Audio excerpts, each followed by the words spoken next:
Chapter 2041. Lu Yuan's expression changed slightly, but his eyes darted past Gu Nianji and Lu Jin's faces. He wasn't sure if he should listen to them. After all, neither of them looked very reliable. Gu Nianji giggled as if she was watching a show. Lu Jin stood by her side to support her. He didn't care what his girl said or did at all. He was a firm follower of the two whatevers. Everything his girl said was right. Anyone who disagreed with his girl was wrong. He could pick out the bones in an egg, let alone pick out other people's thorns. Was their advice really worth listening to? Lu Yuan said calmly, "I'll think about it." Gu Nianji shrugged. "That's all I can help you with." Lu Jin scoffed and patted Gu Nianji's head. "Girl, don't be discouraged. President Lu said he'll think about it, so he'll really think about it. He's definitely not trying to trick me." Gu Nianji ended the topic with a syllable. After Song Jinning's birthday, Huo Guanchen began to have people investigate the situation at the Institute of High Energy Physics. "Chief, the Institute of High Energy Physics is an important scientific research institution that the government and the military have collaborated on. The security is too tight. What do you want to investigate?" Huo Guanchen's personal secretary asked with a headache.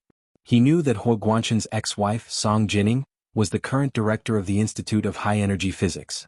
If there was anything, couldn't he just ask his ex-wife? What was the meaning of secretly investigating in secret? Huo Guanchen looked at the photo that had been secretly taken on his phone and felt that the back view was too glaring. After some thought, he didn't take it out as evidence. He just raised his eyelids and said with a smile, "You also know that the Institute of High Energy Physics is an important institution of the country.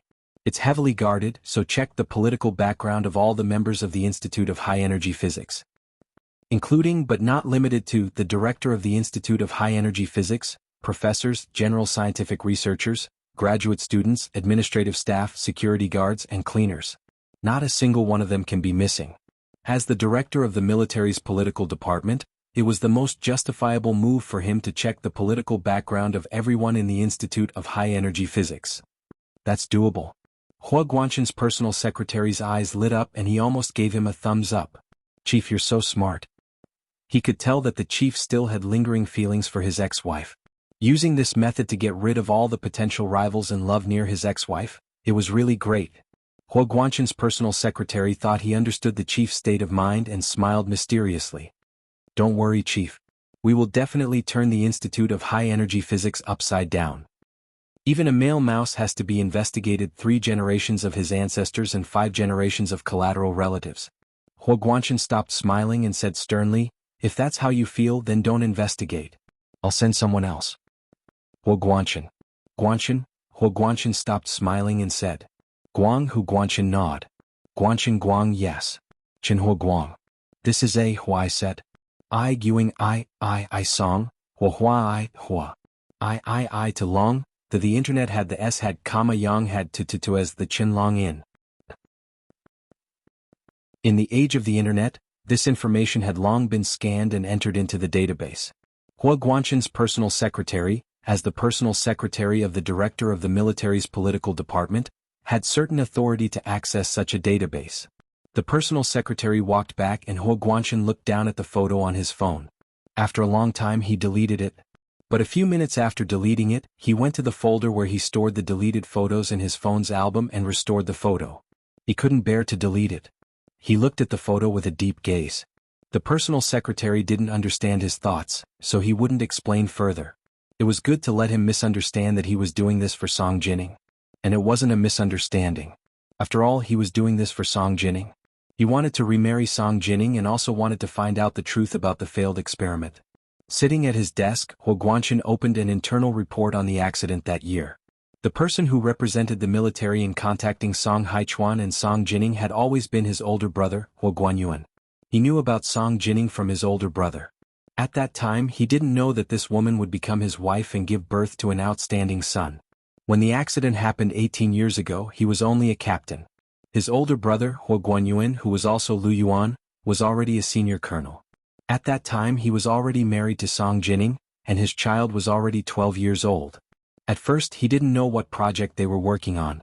It wasn't until Song Jinning and his older brother, Huo Guanyuan, had an accident at the same time that he, as a family member, learned a little about it. He didn't believe that the accident was the natural result of the experiment's failure. Later, the higher his position climbed, the more facts he learned, and the more confused his goals became. The more he knew, the more it proved that the experiment's failure was indeed a natural result. Because such a major experimental accident, the military and the government would definitely not let it go. They would definitely investigate thoroughly.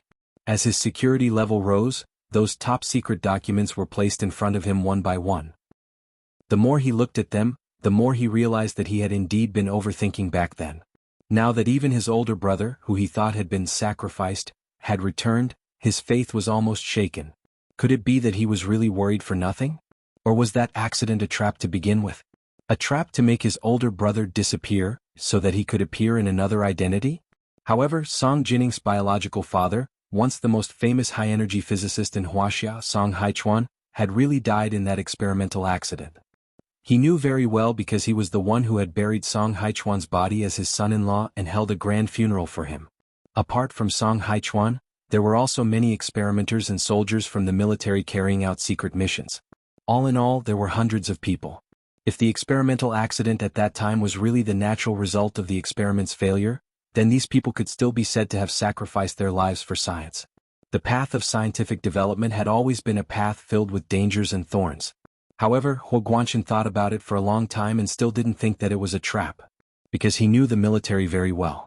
They wouldn't let so many people die just to hide one person's identity. He believed that the experiment had indeed failed. But the question was the experiment's failure a natural result or was it manipulated? If it was manipulated, then there must be a purpose. What was this person's purpose? Because in the past 18 years, if there really was a mastermind behind the scenes, there had been no movement from this mastermind. Huo Guanchen's thoughts were on the road, which was after Huo Guanyuan's return, and he had once walked into a dead end. It wasn't until some people began to use Guo Huaning to get close to him and treat him like a fish that he discovered new clues. This was the first update of the day, Chapter 2030, The Two Whatevers. There were two updates today. At 8:30 p.m. On the second update. Moi everyone little angels. Chapter 2042. The Institute of High Energy Physics was bustling with activity. The master's students and doctoral students were concentrating on Lu Jin's class. Song Jinning and her lab staff were having a meeting in the conference room to summarize their recent experimental results. Even the uncles and aunties sweeping the floor and the security guards guarding the entrance were all focused and meticulous. The place looked simple and unadorned. Even the sign Institute of High Energy Physics, at the door was just a long wooden board with black words on a white background. However, this was one of the most advanced technological bases in the Wuxia Empire. Of course, with Lu Jin's arrival, this place had become the most cutting-edge technological base in the Wuxia Empire. In the conference room of the Institute of High Energy Physics, all kinds of discussions were in full swing. Director Song, a foreign laboratory, recently announced that they have observed gravitational waves. Two black holes located 1.3 billion light-years away emitted gravitational waves while entangled with each other, confirming Einstein's prediction more than 100 years ago. In other words, massive objects can indeed affect the distribution of spacetime. That's right, Director Song. Doesn't this prove that our research direction for so many years is correct? Song Jinning nodded with a smile. Gravity waves do exist. The foreign laboratory's discovery is very exciting. Hearing Song Jinning's affirmation, the laboratory staff seemed to be even more excited. Does that mean that time and space are indeed changeable and can even detect the changes of time and space according to the bending and deviation of light? Black holes can affect each other and produce gravity waves. From the perspective of quantum mechanics, is it possible for multiple universes or worlds to exist at the same time? The person who asked this question was a very lively and cheerful staff member in Song Jinning's laboratory who liked to discuss problems with others. Even Song Jinning knew that his name was Zhuqinghong. He was in his 30s and looked gentle and handsome. His family background was not only rich but also had a certain amount of power. Unlike the rest of his family, Zhuqinghong was obsessed with physics research. Although his results in physics were not outstanding, he was very good at hands-on experiments. Back then, he tried many times but failed to become a postgraduate student at the Institute of High Energy Physics. Later, he used his family's connections and went through another experimental examination before he became a researcher at the Institute of High Energy Physics. She looked at Zhuqinghong and said with a faint smile, "Are you interested in the multi-world theory?" Who wouldn't be interested? The conference room roared with laughter. The theory of particle physics was profound and obscure. People who spent their entire lives studying it would inevitably be a bit boring. However, most of the people in this conference room were middle-aged and young people. They had not reached the age of old yet, and were still brimming with inspiring vitality. Although the multi-worlds theory only exists in the theoretical stage and can only be deduced from science fiction, more and more astronomical discoveries have proved that the theory is correct and feasible. Zhuo Qinghong said excitedly and gestured with his hands. For example, gravity waves have been observed. Then, can we use gravity waves as energy to break the barrier of time and space and detect the reality of multiple worlds? Ah, little Zhuo, you're too imaginative. We've only just observed the gravity wave, and you're already thinking of traveling to a parallel world. Yes, it's me.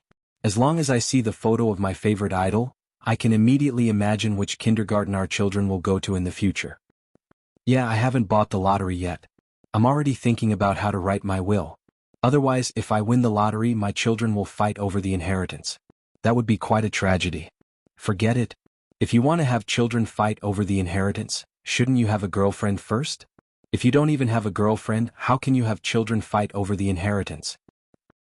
Shouldn't you ask him if he has a chance of winning the lottery first?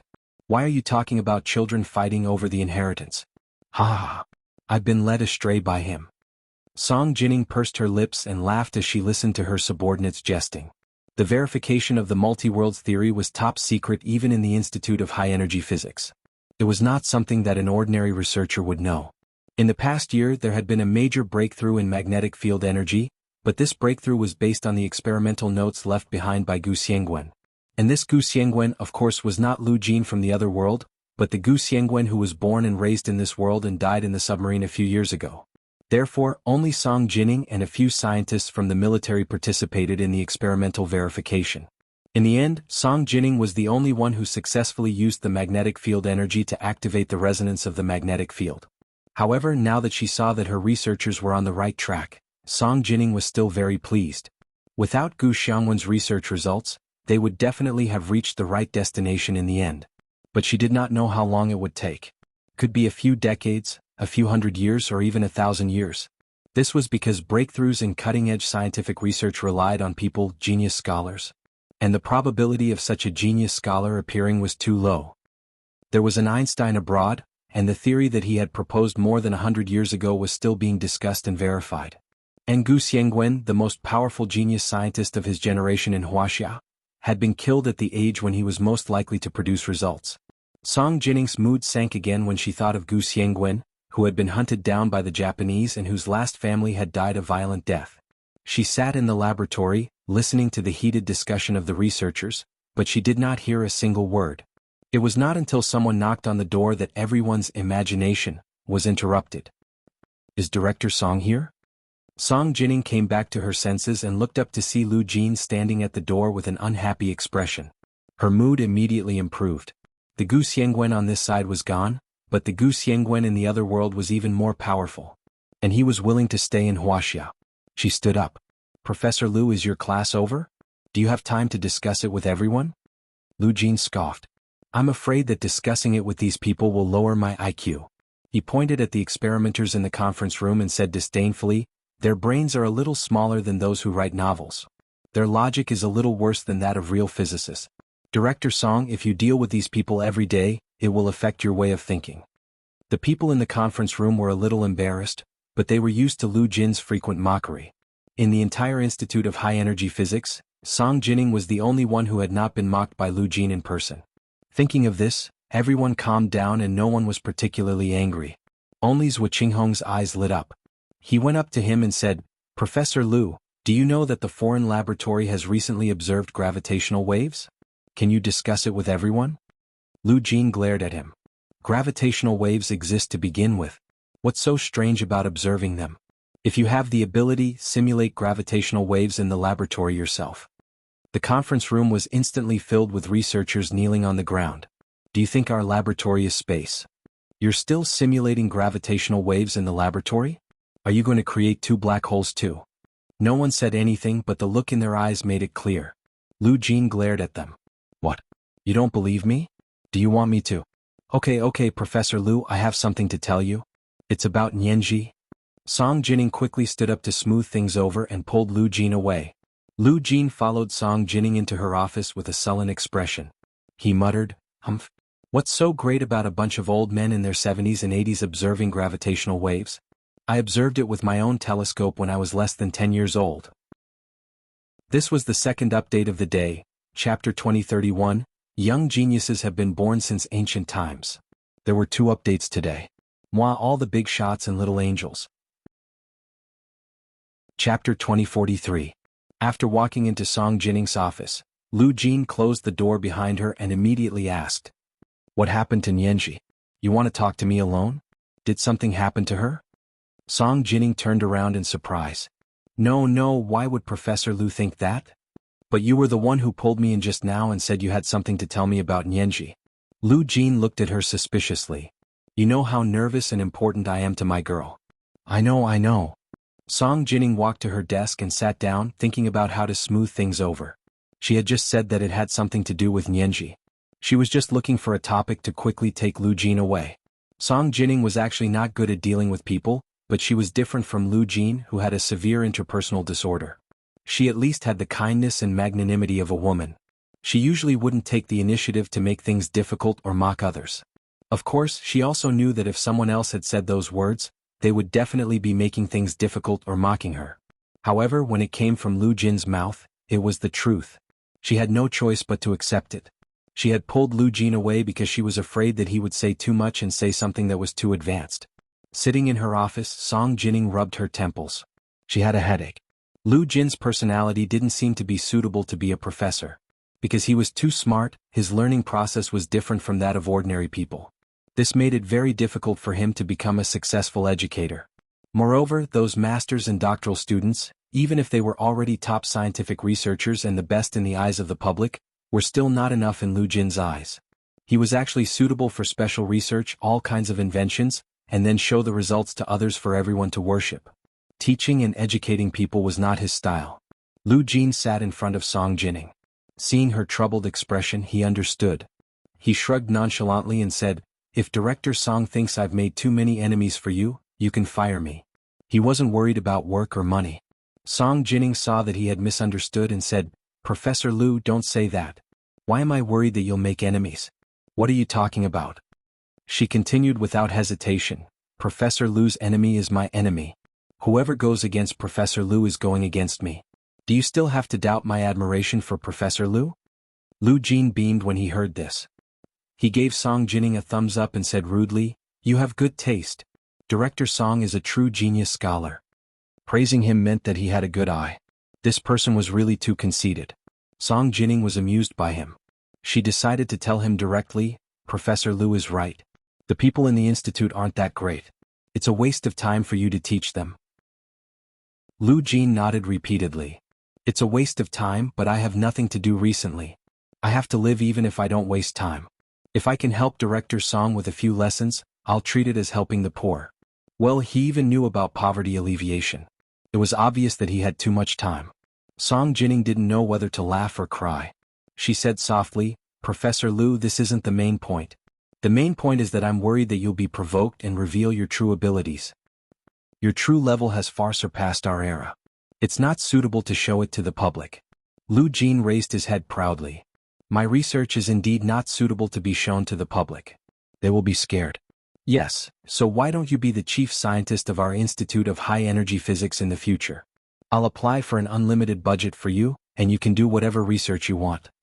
Lu Jin's eyes lit up. "Chief scientist? That's a good idea. I like it." He rubbed his chin happily. "My girl is the chief legal advisor of the Senate, and I'm her father. I can't be too bad. The father of the chief legal advisor has to be the chief scientist." Song Jining smiled and remembered. "Yes, that's what I wanted to tell you about Nianji's problem." Lu Jin quickly stopped smiling and sat up straight. "Go ahead." "Nianji works in the upper house of Parliament. She's currently the chief legal advisor of the upper house. If she wants to take a step forward in the Senate and really become Speaker Long's successor, then she has to pay attention to her image and social influence, because both the upper and lower houses of Parliament are elected." Song Jining paused. "Elections can't be said to be the best mechanism, but as representatives of the public, there's no other way but to elect." Lu Jin nodded. "Get to the point. I know what elections are about and I also know about public representatives. This is what Nianji needs to consider, but does it have anything to do with me? Song Jining continued to remind him, you're Nianji's biological father. When she really runs for office, her background and identity will be known to the public. If you offend too many people and people find out that she's your biological daughter, do you think those people will come out to stir up trouble and create obstacles for Nianji? Lu Jin was instantly furious. He slammed his hands on the desk. Who would dare?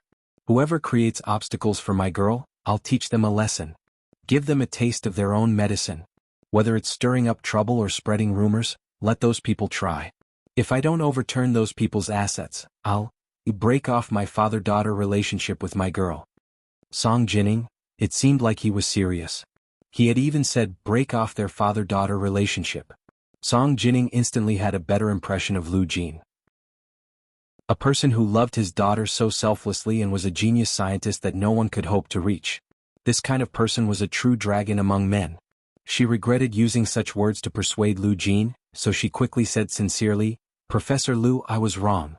I shouldn't have said that. Please forgive me. Song Jining didn't have any idle baggage. She would apologize when she needed to. She had never been vague and she didn't care about face. Lu Jin especially appreciated this about her. Although Song Jining's IQ wasn't top-notch in Lu Jin's opinion, she was many times higher than the average smart person. Moreover, Song Jining had never been shy about taking the initiative to apologize. This was something that Lu Jin couldn't do. It was impossible for him to apologize, not in this lifetime. Unless he was facing Nianji, which was a different matter. In Lu Jin's heart, he was very clear about the difference between close and distant. Director Song, you're too polite. I understand what you mean. I'll be careful in the future, but I really won't be provoked by others to reveal all my secrets. Lu Jin spread his hands. Don't forget, my father is a top psychologist and is good at hypnosis. I'm not as good at it as he is, but I've learned a little. Reading people's expressions is an introductory course in psychology. I know all about it, but I don't want to use it. Lu Jin rolled his eyes. It's because I understand it that I find it ridiculous and boring. Song Jining pursed her lips and smiled. She turned on the computer and began to apply for a personal laboratory for Lu Jin. She asked, then if you become the chief scientist of our Institute of High Energy Physics and have your own laboratory, do you still need an assistant? You can't do some experiments alone, right? There are a few lab laborers. Lu Jin counted with his fingers. I can't have a socialite butterfly who has great strength, can move and is tight-lipped. Not only can I not have her, but as long as she gets within 3 meters of my laboratory, she will be shot down by a laser. Song Jining, had she come up with a bad idea? However, when she saw Lu Jin excitedly calculating what kind of equipment he wanted for his personal laboratory and what kind of laborers he needed, she held back. This was the most suitable research method for Lu Jin. Song Jining didn't want to force Lu Jin to do those time-wasting things. After the two of them finished discussing, they began to talk about the research project to start. Lu Jin said, I'll be frank first. My own civilian project won't be given to your Institute of High Energy Physics. Those are for Boss Lu. He's the one who earns money for me. If those patents don't earn him money, he'll quit cooking for me and Nianji. Song Jining, she said faintly. President Lu also cooks for me. Lu Jin blinked slyly, his expression still stubborn. I've known Boss Lu for so many years and I know his bad habit. Whenever he sees a woman he likes, he'll take the initiative to cook for her. Actually, why bother? A woman likes a man, not a chef. Song Jining felt very uncomfortable and immediately said, President Lu cooking is a good thing. How did he become a chef? Are you worthy of President Lu's cooking for you all these years? And it was especially delicious. Lu Jin laughed in his heart, but he still stiffened his neck and said, if a chef doesn't cook well, can he still be called a chef? Not everyone who goes into the kitchen to cook is called a chef. For example, I also know a thing or two, but I can't be called a chef because I'm not a professional. But cooking isn't President Lu's profession either. Song Jining couldn't help but speak up for Lu Yuan. He has his own profession and cooking is just his hobby. Professor Lu's words are biased. Ah, that's not what the last woman said. Lu Jin lied through his teeth. Lu Jin lied through his teeth. Boss Lu likes her, so he deliberately said that his house was being renovated and stayed at that woman's house. He took good care of her 3 meals a day and even delivered food to her unit. Unfortunately, the last woman didn't cherish him at all and treated him as a cook. Boss Lu was heartbroken and had been silent for many years. Recently he started cooking for the woman he liked again. Song Jining felt that something was wrong, but her mind was stuck on the words, the last woman, and couldn't wrap her head around it for a moment. She asked in confusion. President Liu used to like a woman? Was it over there? That woman actually didn't like President Liu? Sigh, what a heartless person. I'm sorry for the delicacies that President Liu prepared. Wasting delicacies will be struck by lightning and punished by retribution. Liu Jin. He was very puzzled. I've already made it so obvious, yet you still haven't reacted? Do you like her or don't like her? Give me a definite answer. Liu Jin made up his mind and was about to ask on Liu Yuan's behalf when Song Jining's office intercom suddenly beeped. Song Jining turned it on and a woman's sweet voice rang out. Director Song, Minister Shi from the Ministry of Education is here. Do you want to meet him? The Minister of the Ministry of Education was here, so how could Song Jining not see him? She immediately said, I'll be right there. Please invite Minister Shi to the reception room. Liu Jin hated dealing with these bureaucrats the most. He also stood up. Then I'll go back first. You go ahead. Song Jining nodded. I can mention the matter of applying for a budget to the Minister of Education in person. In theory this is funded by the Ministry of Education, but the Senate can also play a big role. I'll talk to Nianji when I get back tonight. Okay, it doesn't matter if you don't have money. Boss Liu will think of a way, Liu Jin said lightly and walked out first. When he opened the door, he saw a sweet-looking woman. Her round face was like a red apple and she was dressed very lively. She was the one who had been talking just now. Liu Jin knew that her name was Kai Zhaohe. She was a very popular girl among the master's students at the Institute of High Energy Physics. There weren't many women who studied physics to begin with. Occasionally there would be one or two whose looks weren't flattering. Therefore, a beautiful and intelligent girl like Kai Zhaohe was especially popular in the Institute of Physics. But it wouldn't work with Liu Jin. He glanced at her and said naturally, You're smiling so happily and obsequiously. Did you pass the exam this time? I remember you only got 10 points last time. The full score was 50 points. Of course she didn't pass with 10 points. What a slap in the face. Kai Zhaohe's eyes immediately welled up with tears. She said in a trembling voice. Professor Liu, I'll definitely do well next time. There won't be a next time. You're fired. Liu Jin walked out without looking back. Kai Zhaohe burst into tears. Song Jining continued to have a headache and said helplessly, It's just being fired from Professor Liu's course, not from the Institute of High Energy Physics. Why are you crying? It was better not to comfort her. Kai Zhaohe was even more upset. She covered her face and turned to run away. Song Jining's assistant rushed over at this moment and was secretly amused. She said, Students nowadays have hearts of glass. They can't say a single harsh word. Don't mind them. Why should I mind? She's the one who should mind. She only got 10 points on the exam. Our Institute of High Energy Physics also has to consider the expulsion system. We can't be like other schools and still give students a chance to take a make-up exam. Song Jining waved her hand nonchalantly. Think carefully about how to draft the rules. Don't accept so many people. People who do academia value quality over quantity. She remembered that when her father, Song Haichuan, was the director of the Institute of High Energy Physics, there weren't so many people in the institute. For the past 10 years, Bai Jini had been in charge. She wanted nothing more than to turn a high-end research institute into a university campus where people came and went. Her assistant nodded. I'll discuss the rules with the people in the secretariat. You can go and see Minister Shi. He's been waiting for a while. Song Jining followed her assistant into the reception room. Minister Shi was the minister of the Ministry of Education under the cabinet. He was in his 50s and had a kind face. He did have the demeanor of an educator. In recent years he had vigorously carried out educational reforms. He had lightened the burden on students and prohibited teachers from assigning too much homework. He was simply worrying about primary school students all over the country. Song Jining was not used to this. Learning was a difficult process. If one couldn't even endure the hardships of learning, what future prospects would they have in the future? However, the funding of the Institute of High Energy Physics was still managed by the Ministry of Education, so Song Jining still had to treat him politely. She walked into the reception room and was surprised to find that in addition to Minister Shi, there was also an elegant woman sitting next to him. Seeing her come in, the woman stood up. She was not short and was about the same height as Song Jining. She smiled and nodded elegantly at her. Are you Director Song? It's an honor to meet you. This was today's big chapter update of 4,000 words, chapter 2032, There's No Next Time. Today the two chapters merged into one. It was a little late. Moi moi.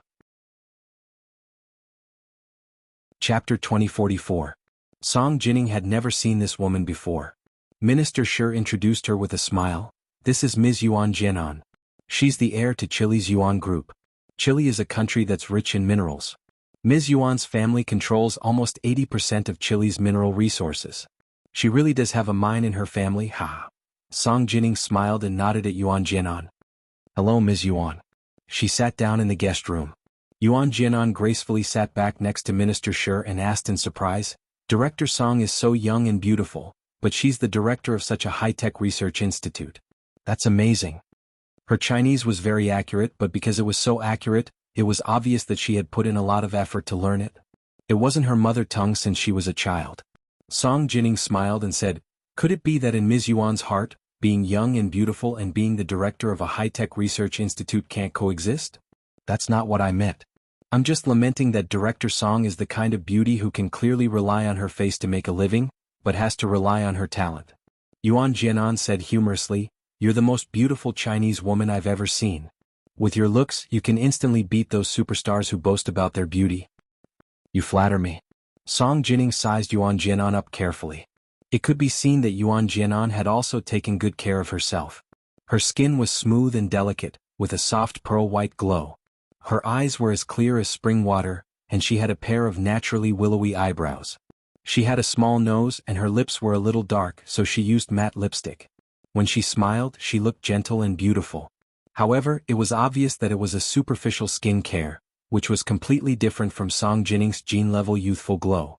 In other words, although Yuan Jianan looked young, everyone could tell that her real age was definitely over 40. As for Song Jining, even those who were familiar with her couldn't connect her with her real age. Because she looked young, it was engraved in her bones. Yuan Jianan praised Song Jining a few more times, but Song Jining only listened with a smile and didn't say anything else.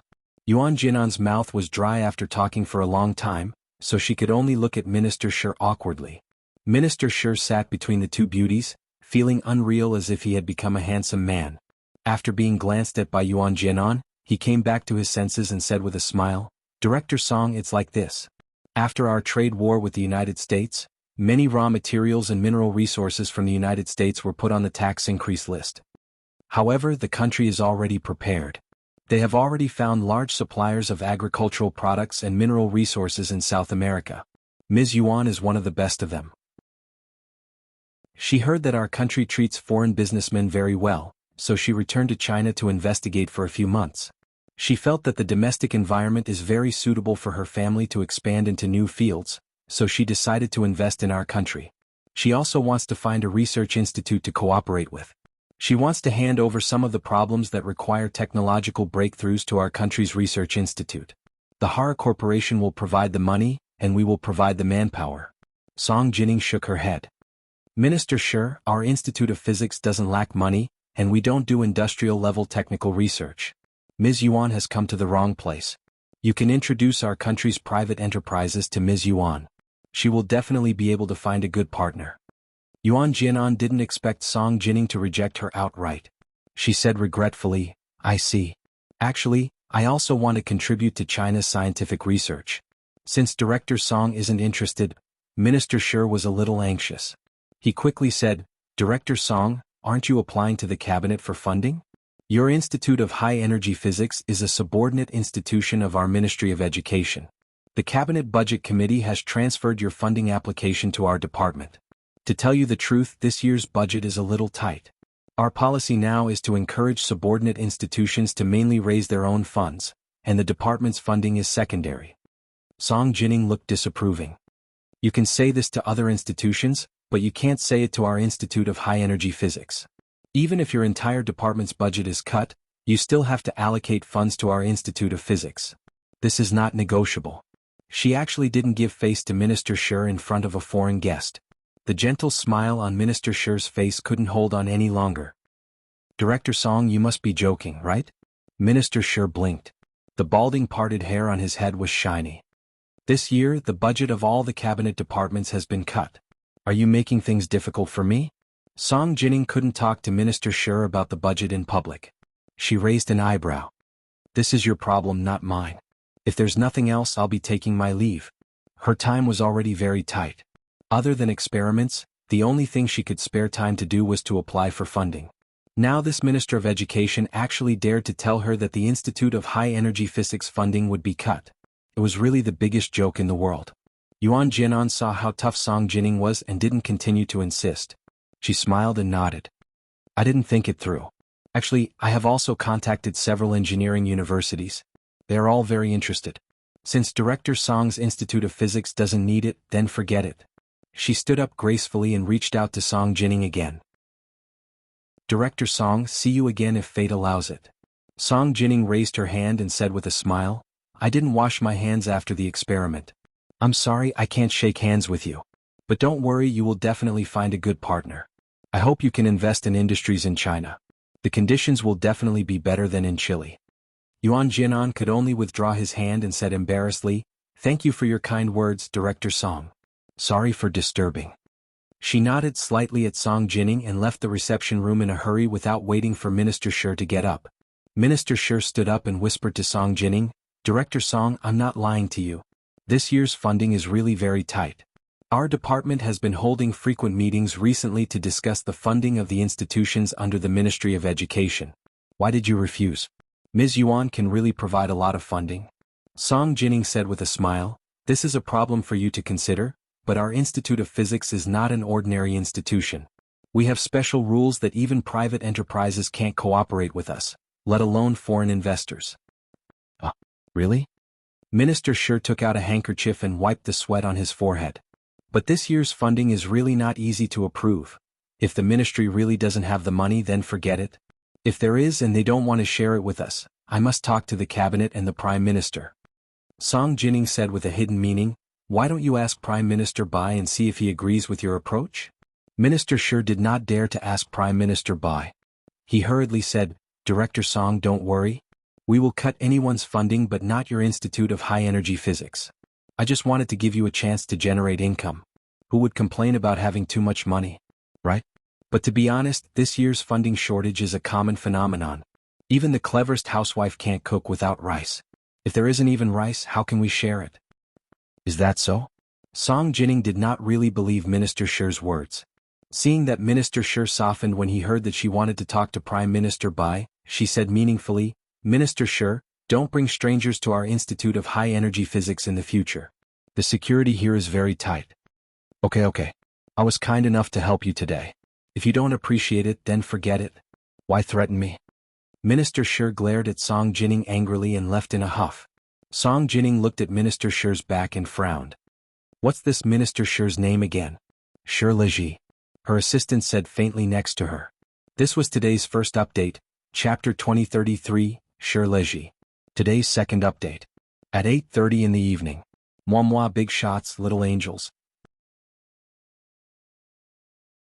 Chapter 2045.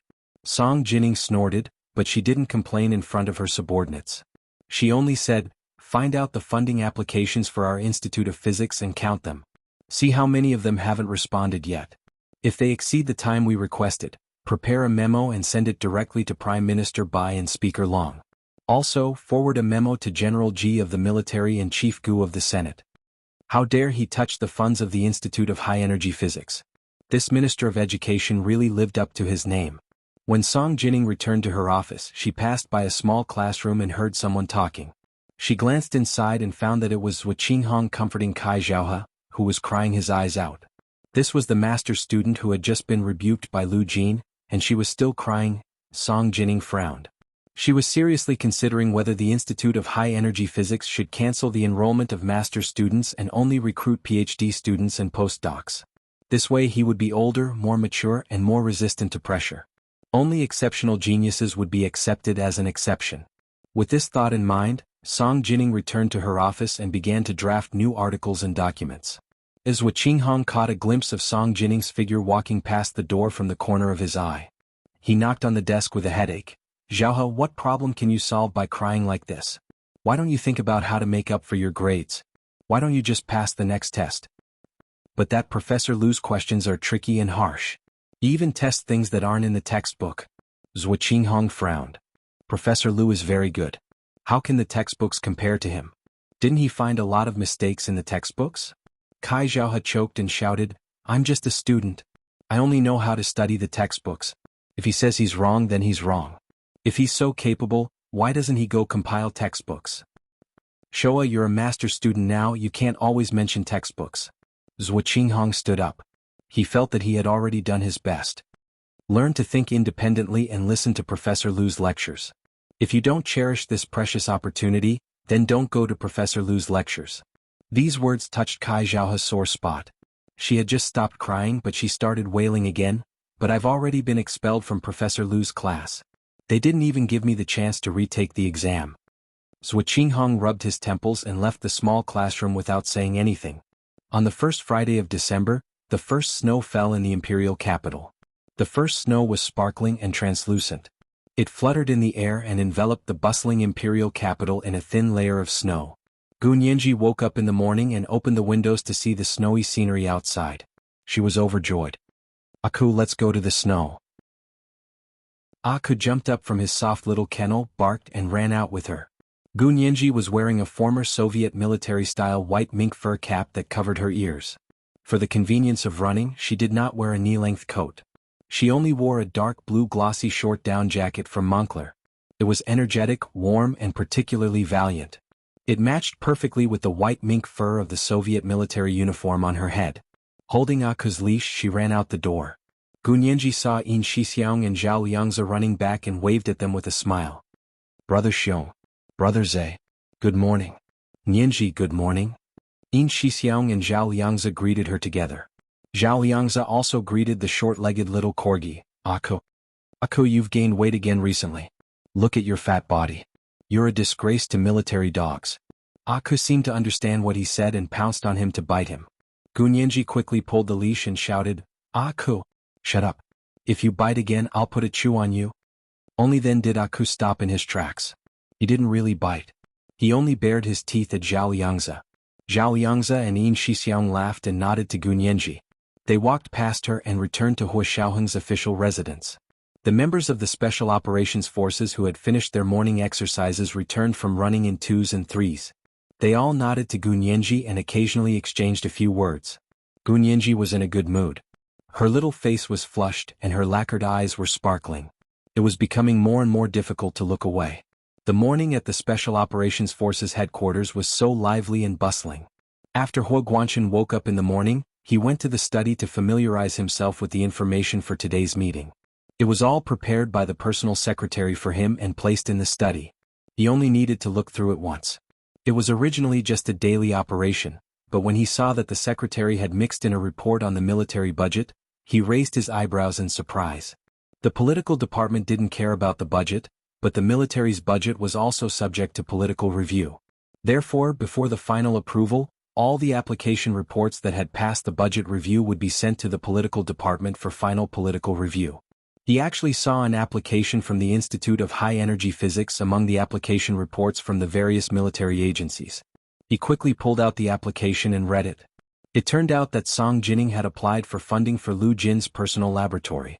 This was because Lu Jin had made it very clear that his civilian project was intended to be patented and earn money for Lu Yuan's company. He would not give it to the Institute of High Energy Physics. His research projects at the Institute of High Energy Physics were all in cooperation with the military and were biased towards the development of cutting-edge weapons. Therefore, it was normal and reasonable for Song Jining to apply for funding from the military. Especially since the cabinet's budget was tight at the moment, it made sense for her to report directly to the military. But this wasn't how things worked in the past. Hua Guanchen checked the previous information. Sure enough, in the past, the military had transferred the money for the cooperation project to the cabinet, and then the Cabinet Budget Committee would allocate it to the Institute of High Energy Physics. In theory, the military couldn't directly give money to the cabinet's subordinate agencies. This was considered overstepping their authority. Just like the cabinet's subordinate agencies couldn't directly ask the military for money. This was considered overstepping their authority. Song Jining had never been someone who could be unconventional in this regard. Hua Guanchen was sensitive enough to sense that there was a conflict between the Institute of High Energy Physics and the cabinet. Hua Guanchen tapped his fingers on the desk twice and called his personal secretary over to ask, "How's the political review of all the personnel at the Institute of High Energy Physics going?" "Reporting, sir, it's still under investigation." His personal secretary quickly stood at attention and said, "We've divided everyone in the Institute of High Energy Physics into several categories and marked them with different levels of importance. First, there's the management and teachers. Director Song is the leader, including 3 deputy directors, 7 professors, 8 associate professors and 15 lecturers. Then there's the staff of the Institute of High Energy Physics. Currently, the Institute of High Energy Physics has a total of 6 specialized laboratories, and each laboratory has 30 researchers." The personal secretary paused. "According to the authorized number, the researchers in these 6 specialized laboratories are already overstaffed." Hua Guanchen put his hands together and placed them on the desk. "How much overstaffed?" "According to the authorized number, each specialized laboratory can't have more than 20 researchers. They're overstaffed by 10 people in each laboratory." "Why is it overstaffed? Didn't you review it before?" Hua Guanchen asked in surprise. The personal secretary looked at Hua Guanchen awkwardly. Ms. Baijini used to be the director. At that time, the cooperation with the military had already stopped. She expanded the recruitment herself, and it had nothing to do with us. After the major accident with the military's experiment 18 years ago, the military stopped the cooperation plan with the Institute of High Energy Physics. At that time, Baijini was promoted to director. She didn't agree with Song Haichuan's management philosophy and was determined to make the Institute of High Energy Physics bigger and stronger. Baijini was flexible. Because she was from the Bai family, she was able to build good relationships with all parties. Her application for funding from the cabinet was always green-lighted. Her situation was completely different from Song Jinning's. After Baijini was imprisoned, Song Jinning recovered from her illness and took over as director of the Institute of High Energy Physics. The military reopened the experiment, and the situation of the Institute of High Energy Physics was once again noticed by the military's political department. Of course, a complete and thorough investigation had happened not long ago. Hua Guanchen thought about it. He packed up the documents and stood up. Without batting an eyelid, he said, "Inform the organization that the meeting today is cancelled. I'll personally go to the Institute of High Energy Physics." "You're going to the Institute of High Energy Physics?" Hua Guanchen's personal secretary quickly nodded. "I'll arrange the convoy and inform them that the meeting is cancelled." Hua Guanchen quickly arrived at the Institute of High Energy Physics by car. However, before he got out of the car, his personal secretary handed over his personal phone from the front seat and said, "Chief, Miss Guo is calling." Hua Guanchen took it. "Mr. Hua, this is Huaining." Hua Huaining said with a smile. "Are you coming to the West Mountain today? Your guard sent over fresh venison. Grandfather Hua wants to roast venison." Hua Guanchen smiled. "I still have a meeting today. I don't know if I have time. You guys eat first." With that, he hung up the phone, pushed open the car door and walked out. At that moment, in a residential building in the distance, someone took a photo with a high-definition telephoto lens and sent it to Guo Huaining. Guo Huaining saw Hua Guanchen's clear back on the phone and the familiar license plate. Her eyes narrowed. It seemed that the warning she gave Song Jinning wasn't enough. She actually hooked up with Hua Guanchen to meet in private again. This was the second update of the day, Chapter 2034, Meeting in Private. There were 2 updates today. Mwack's Little Angels. Chapter 2046. Guo Huaining stared at the photo on her phone for a long time. She didn't even realize that it was already dark outside. The servants turned on the lights in the villa. Guo Huaining was shocked and instinctively looked out the window. It was already snowy. The ground and trees were covered in a thick layer of snow. It didn't look like it was snowing in the morning. She rubbed her tired eyes and let out a long sigh. Since she didn't want to be left out, she couldn't blame her for being ruthless. She walked to the window with her phone and stood for a while before dialing the number of the person who sent her the photo. "Deputy Director Jia, do you have time to let me meet your big boss?" The person on the other end was Deputy Director Jia. He smiled slightly. "You want to meet our big boss? Miss Guo, don't you believe in our abilities?" Guo Huaining said softly, "Why wouldn't I believe you? You've already successfully piqued my interest. But if I don't even know who the big boss behind you is, do you think I'm stupid to want to cooperate with you on such a big matter?" She wouldn't act until she saw the rabbit. She hadn't even seen the rabbit fur yet, let alone the rabbit. Deputy Director Jia was just a pawn that she didn't want to deal with. Guo Huaining was calm as she thought about the changes in herself. A few months ago, Deputy Director Jia and Do Ian were still people she tried to please. Now the tables had turned and it was these people's turn to please her. And these changes were all because Huo Guanchen had taken a liking to her. It was all because of Huo Guanchen. Deputy Director Jia smiled awkwardly. Miss Guo, you can actually tell me the same thing. If you could make the decision, you wouldn't want to cooperate with me. Guo Huaining mercilessly exposed him. Yes, I know you're very powerful. You were able to take that kind of photo and break through the security system of so many people. This is definitely not something an ordinary person can do. They used photos of Huo Guanchen's surveillance to show Guo Huaining their power and influence. Huo Guanchen was no ordinary person. He was the director of the military headquarters political department and held the rank of general. Usually he was escorted by a large entourage, a fleet of cars and countless bodyguards and Secret Service personnel to ensure his safety.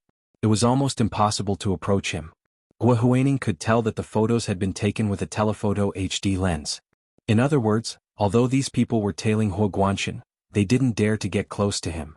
Instead, they could only watch from afar and use technology to track him. So what was the point of these people being powerful? Didn't he still need Guo Huaining's help to get close to Huo Guanchen? Deputy Director Jia laughed dryly and said, "It's good that Miss Guo knows. But my boss has recently gone on a business trip and isn't in the country. I'm afraid it won't be easy to contact him. Then there's no other way. Let's wait for your boss to come back." Guo Huaining pretended to hang up the phone. Deputy Director Jia finally believed what Guo Huaining had said. He thought about it for a while, not daring to make the decision himself, and dialed another number. The person on the other end of the line quickly picked up the phone. "Don't call this number if there's nothing important. How many times have I told you?" Deputy Director Jia wiped the sweat off his forehead and hurriedly said, "It's important. Guo Huaining just called and said that she wants to see you." Then he added, "She said she wouldn't follow the plan if she didn't see you." The person who picked up the phone smiled and nodded. "That's a lot of requests. Actually, you don't have to worry about it." Deputy Director Jia whispered an idea. "Didn't you see that General Huo was fishing? Guo Huaining is obviously trying to raise her own status." "Haha, I told you that we are using him as a fishing opportunity." The person coughed softly. "Okay, go and tell Guo Huaining that I agree to see her." Deputy Director Jia stood up in shock. "Are you serious?" "Yes, they won't act until they see the rabbit. I can't bear to see the wolf. I'll make the trip myself." The person had agreed to Guo Huaining's request so easily. Deputy Director Jia was very surprised. However, he couldn't figure out why he had agreed to it. But since the other party had agreed, he would do as he was told. Deputy Director Jia immediately called Guo Huaining again to report the good news. "Miss Guo, my boss has agreed to see you immediately. Make an appointment and I'll tell you the meeting place." Guo Huaining was relieved and immediately said, "I'm free next Monday. Will your boss be coming back?" "No problem." Deputy Director Jia agreed immediately. "My boss has a private jet. Even if he's in the South Pole, he'll be back in 2 days." Guo Huaining nodded with a smile. "Okay, I'll wait to see your big boss." Putting down her phone, Guo Huaining hesitated for a while before going to the dining room to watch Grandfather Huo eat. She asked, "Grandfather Huo, will Mr. Zhou Mozhang and his family be coming?" Grandfather Huo nodded happily. "Baochen said he'll bring Wenna and Wenjie over to see me. Wenna recently got a boyfriend and Wenjie recently got a girlfriend. I heard they're getting married soon." He was very emotional. "Old people my age already have a lot of great-grandchildren. I hope Wenjie can work hard and let me have a great-grandchild immediately." Guo Huaining's heart skipped a beat. She deliberately said, "So Huo Xiao will let you have a greater chance of having a great-grandchild? He's already engaged. When is the wedding?" "Oh, he's so capable. Who can control him?" Grandfather Huo was obviously still angry with Huo Xiaohan. He didn't even want to mention Gun Yanji. However, Guo Huaining insisted on mentioning Gun Yanji. "I heard Miss Gu doesn't want to get married for now. She said she wants to focus on her career first." "What career can she have?" "It's because of the Huo family that Senior Speaker Long and General Ji think highly of her." Grandfather Huo's expression changed. The biggest setback in his life was because of Gun Yanji. "You're an understanding person, but outsiders might not be able to see it." Guo Huaining sighed as she picked up a piece of tender beef with onion for Grandfather Huo. Especially since she doesn't want to get married right away. In the eyes of outsiders, she doesn't want to bask in the Huo family's glory and rely on herself to be the chief legal advisor of the Senate. Oh, she thinks others are stupid. Does she think people can't see who's backing her just because she doesn't want to get married? Grandfather Hua couldn't even eat his favorite beef with onion. Don't mention her to me again. If it weren't for her, Xiaoheng would have been a standing member of the Supreme Military Council a long time ago. There aren't many people who understand.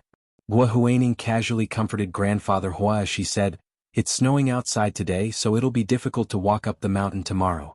When Mr. Zhang's family arrives tomorrow, let them stay for a few more days and wait for the snow to melt before leaving." Yes, that's a good idea. You make the arrangements. After Grandfather Hua finished dinner, he returned to his room to video chat with Zhang Baochen. He talked about the family going up the mountain tomorrow and staying for a few days. Of course, Zhang Baochen agreed readily. I'm fine with it. It's just that Wenna and Wenjia have to work on Monday. That's fine. Let Gua Huaining send them down the mountain to work. The father and son arranged the errands with Gua Huaining in the video chat. Gua Huaining called Hua Guanchen again. This time, she didn't have to wait long before Hua Guanchen answered. Huaining, what's up? Hua Guanchen sounded a little tired.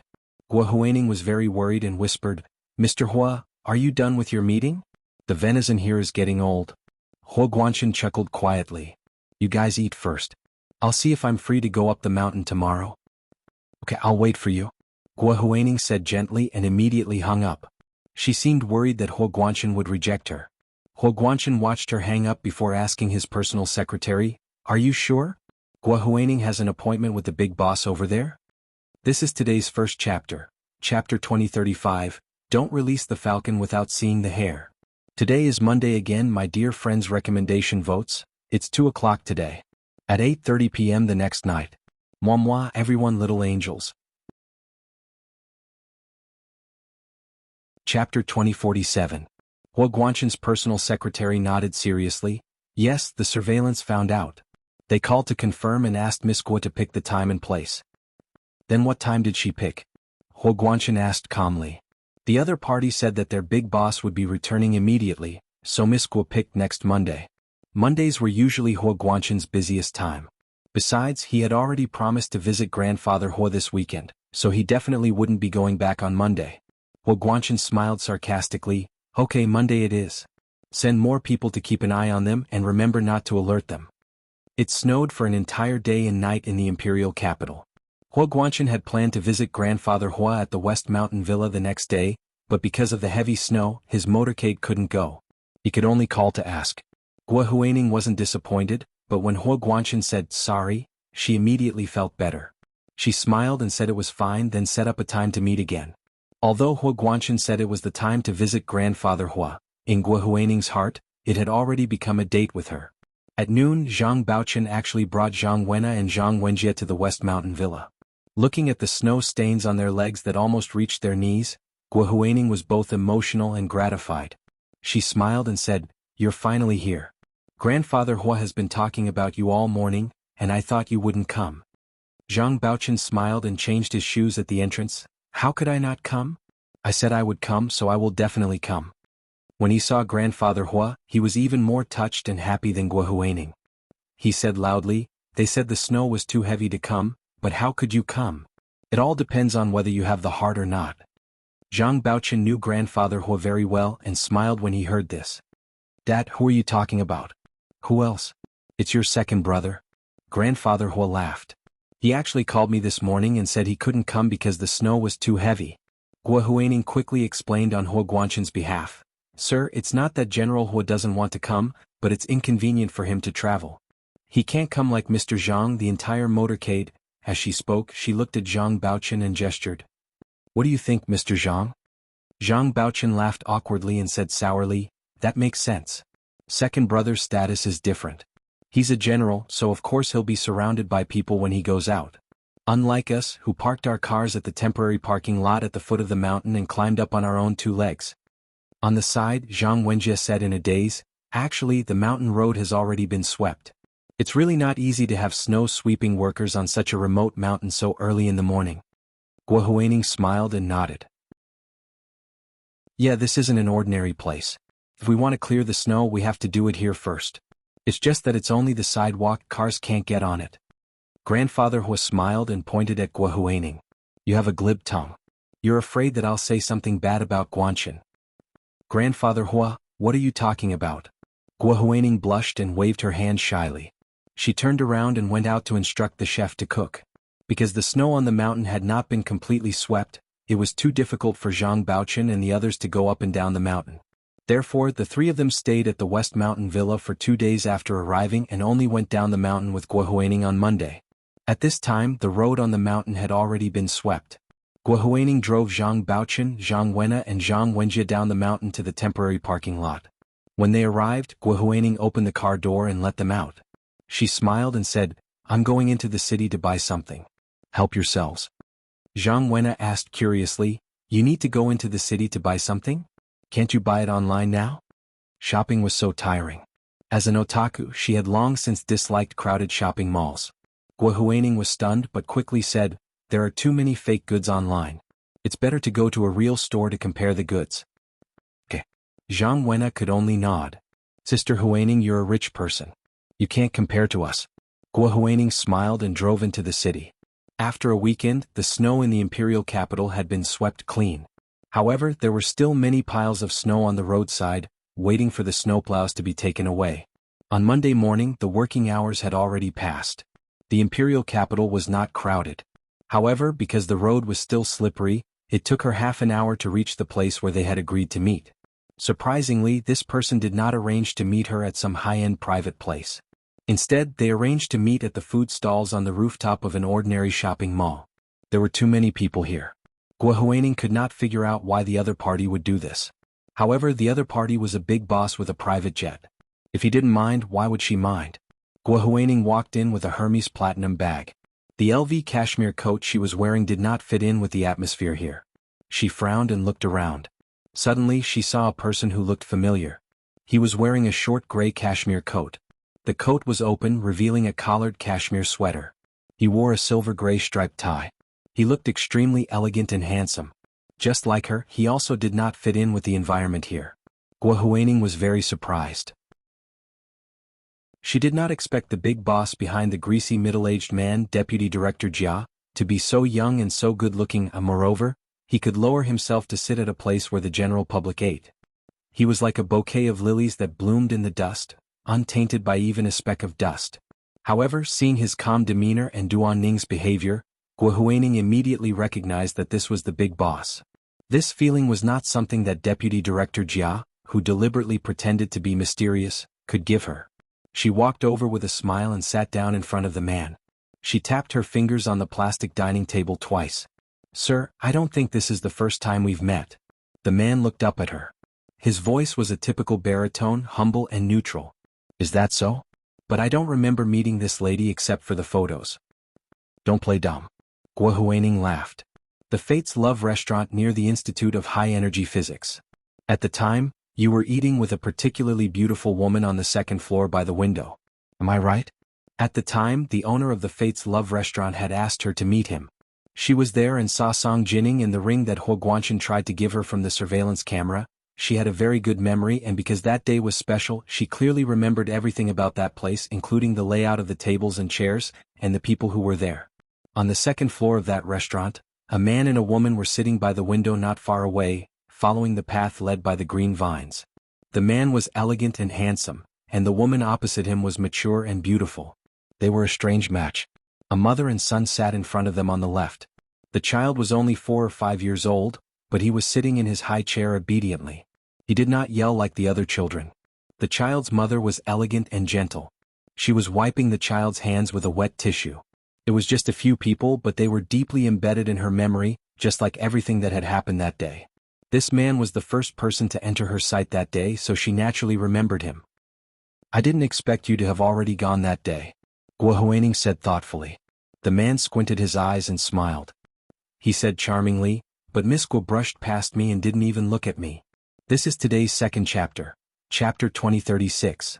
Today is Monday again, my dear friends. Recommendation votes, moi, everyone little angels. Chapter 2048. Gua Huaining thought that she had thought that Uncle Dong was the boss, but it turned out that there was someone even more powerful than Uncle Dong, who had been watching her from the side. Gua Huaining calmly sat down opposite the man and asked with a smile, "What's your name? Where do you work?" The man was sitting in a low-class food stall, but he looked as elegant as if he were sitting in a five-star restaurant. His back was straight, and one look was enough to tell that he came from a good family and had a strict upbringing since he was young. Guo Huaining couldn't help but sit up straight. The man looked Guo Huaining up and down without batting an eyelid. He smiled and extended his hand. "You can call me Kevin. It's our first time meeting. Please take care of me." Guo Huaining shook his hand as well. "Hello, Mr. Kevin." In the noisy food stalls, a few children screamed as they ran past, followed by a few parents who were chasing after them in exasperation. There was a queue in front of every food stall, but no one was waiting quietly. They were either talking loudly or pushing each other. The dining environment couldn't be considered good, but it had a lively atmosphere. Kevin nodded. "Miss Guo wants to see me. What's the matter?" Guo Huaining picked up her phone and played with it. She said thoughtfully, "You guys are the ones who want me to join you. You don't have to pretend like nothing happened, right?"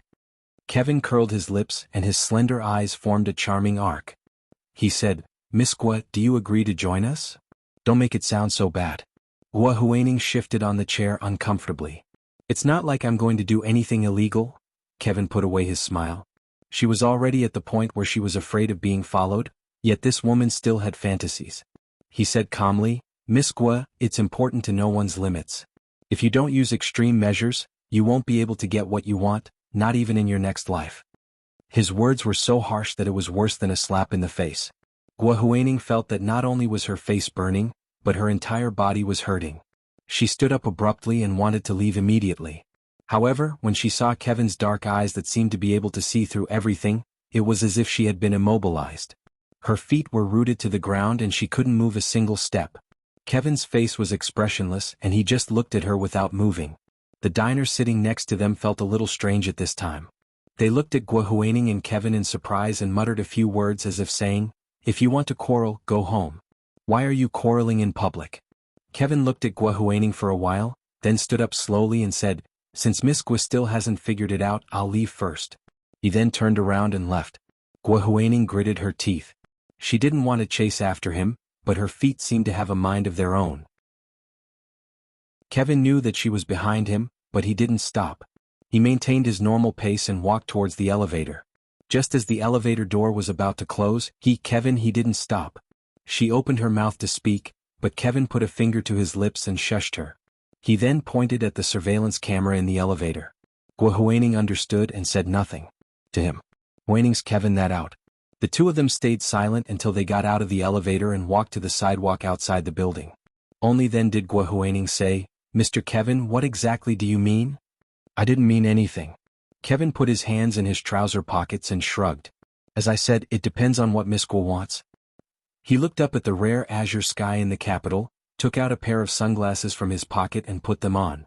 There's an old saying in Wuxia, only those who suffer the most hardship can become the best. If Miss Guo wants to be the best but is unwilling to work hard, then it's just a daydream. Guo Huaining was furious. How was it possible that she was daydreaming? Huo Guanqin treated her so well. Although he didn't confess, what if he took the initiative to say it later?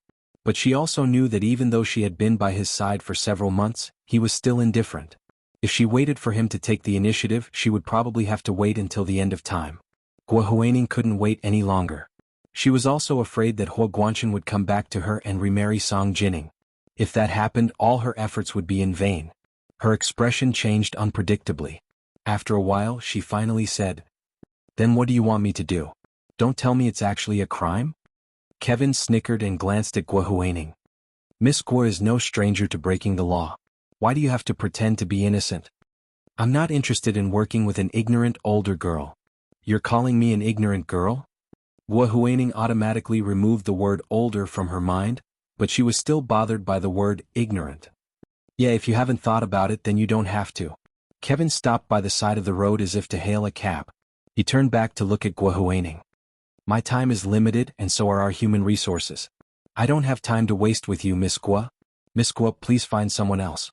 Guo Huaining panicked and tugged at the corner of Kevin's shirt. "Mr. Kevin, I'm just a little worried. Is there no legal way?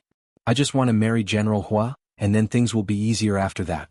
With the title of the general's wife, whatever she wanted, there would naturally be someone who would be smart enough to give it to her.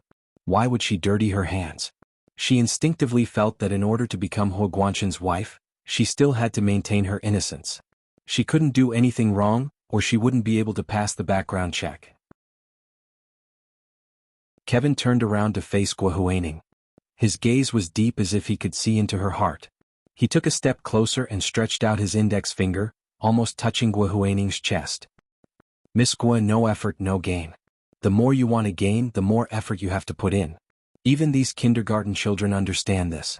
Don't you understand, Miss Guo? As he finished speaking, his gaze turned cold. Miss Guo, you can't be too greedy. If you don't want to give anything but want something that doesn't belong to you, then you might as well buy a lottery ticket and try your luck.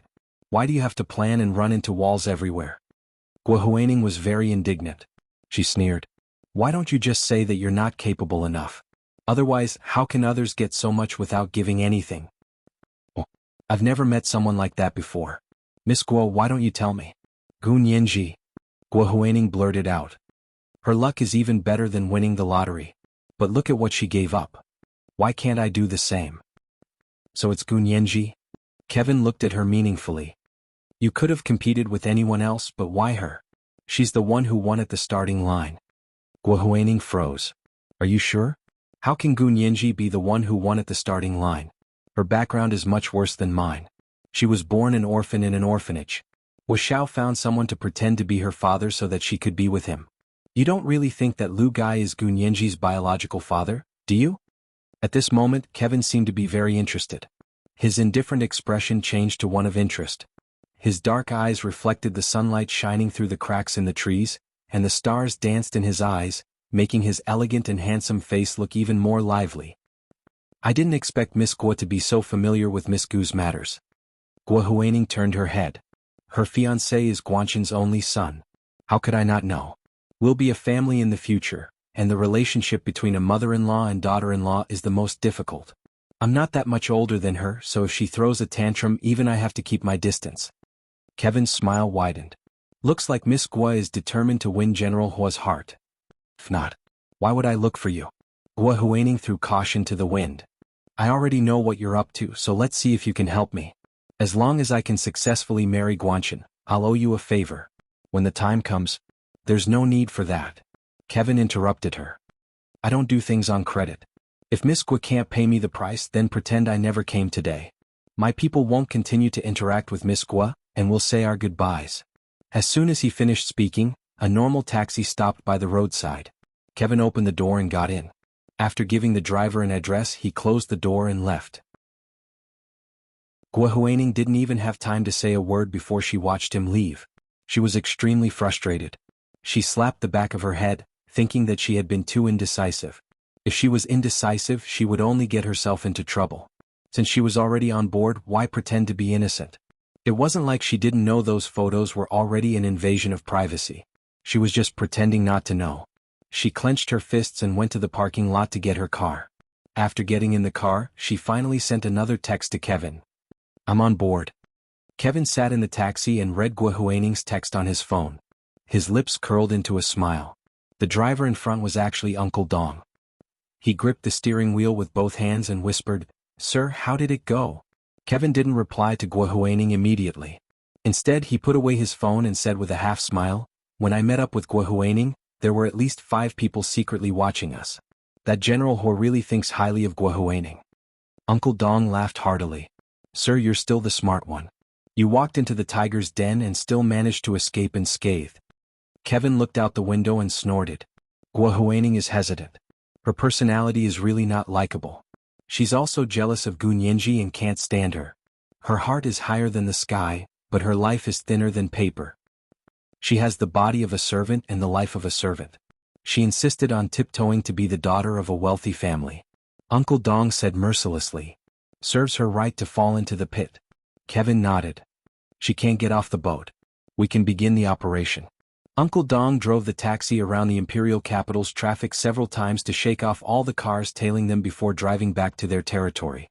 Hua Guanshan sat in his office and listened to his personal secretary's report. His brows furrowed. Lost them? How did you lose them? You didn't activate the GPS? His personal secretary became embarrassed. Activating the GPS for domestic matters requires the approval of the Special Operations Forces. We haven't submitted the application yet. Huo Guanqin glanced at him. What about the surveillance cameras? There are so many surveillance cameras on the streets. Didn't you check them? I did. His personal secretary was troubled. In the end, we discovered that at a certain intersection, there were suddenly many more taxis of the same model. Even their age was similar. The surveillance cameras didn't have high resolution, so we couldn't tell which one was the real one. Oh? He has this kind of ability? Huo Guanqin smiled and nodded. Alright, it seems like this person is indeed not ordinary. With this kind of ability, even if he's not the real mastermind, he's still one of the masterminds. Remember to keep an eye on Guo Huaining. Yes, Chief. His personal secretary breathed a sigh of relief but asked again, But Chief, why are we keeping an eye on them? Can't we just hand them over to the police and arrest them all? The police need evidence to arrest people. Huo Guanqin avoided talking about his true motives. They secretly took pictures of the chief's whereabouts. They're already suspected of a felony. Huo Guanqin's personal secretary said quietly. Let them.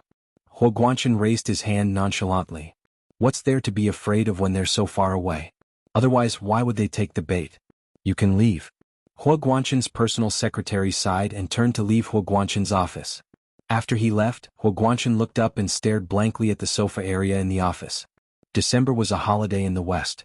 The days seemed to pass especially quickly. It was going to be Christmas soon. The Wuxia imperial capital was also decorated. Jingle bells, Christmas songs were played everywhere, and all kinds of Christmas decorations were sold like wildfire. Santa Claus waved and smiled at passers-by at the entrance of the shops. The children couldn't help but come up to take photos. Guo Huaining had more photos in her hands. She stood in front of the floor-to-ceiling window of the West Mountain Villa and looked at the photos of Song Jining and a tall man going in and out of various shops to buy Christmas decorations. Her face was expressionless. She only saw the man's back and she knew who it was with a single glance. It wasn't the first time. She realized that as long as Huo Guanqin was with Song Jining, he would be perfunctory and lie to her. However, if he wasn't with Song Jining, Huo Guanqin was still quite good to her. He would pick up her call immediately. A while ago she had something on her mind and was sick. In the end, Huo Guanqin put down his work and came to the West Mountain Villa to accompany her for 2 days. Those 2 days were like a dream to her. However, as soon as she left, Huo Guanqin reverted to his old ways and frequently interacted with Song Jining. Guo Huaining was so angry that her teeth itched. However, this kind of good and bad behavior made her unable to let go. Her feelings for Huo Guanqin grew deeper and deeper. She knew she had no other choice. After standing in front of the floor-to-ceiling window for a long time, Guo Huaining put on her coat and left the villa. She walked up the tree-lined path on the mountain. As she walked, she turned on the Bluetooth headset connected to her phone. Guo Huaining heard herself say, Mr. Kevin, I agree to your conditions as long as you can make Song Jining disappear. This is today's big chapter update of 4,000 words. Chapter 2037, Make Her Disappear. Today the 2 chapters are 1. It's a little late. If there are any changes in the future updates, I will ask my administrator to post a message on Chidian and Shuku's reading comments section. I will also try to notify you on Weibo. P.S. Thank you to Lu Mingshu for tipping 100,000 Chidian coins. Congratulations to Lu Mingshu for becoming the 37th leader of Hello, Major General. Thank you to the leader of Only Reading Makes You Happy in Life for tipping 50,000 Chidian coins. Thank you to the leaders of Millions Chasing You, Meow Little Meow, Helen 3500 Meatballs, and Beth 1211 for tipping 10,000 Chidian coins each. Thank you all for your birthday wishes. _. Chapter 2049. Song Jining? General Huo's ex-wife? Kevin chuckled. She's already his ex-wife. Why do you want her to disappear? Guo Huaining's expression grew colder. That's none of your business. Just tell me if you agree or not. What if I agree? What if I don't?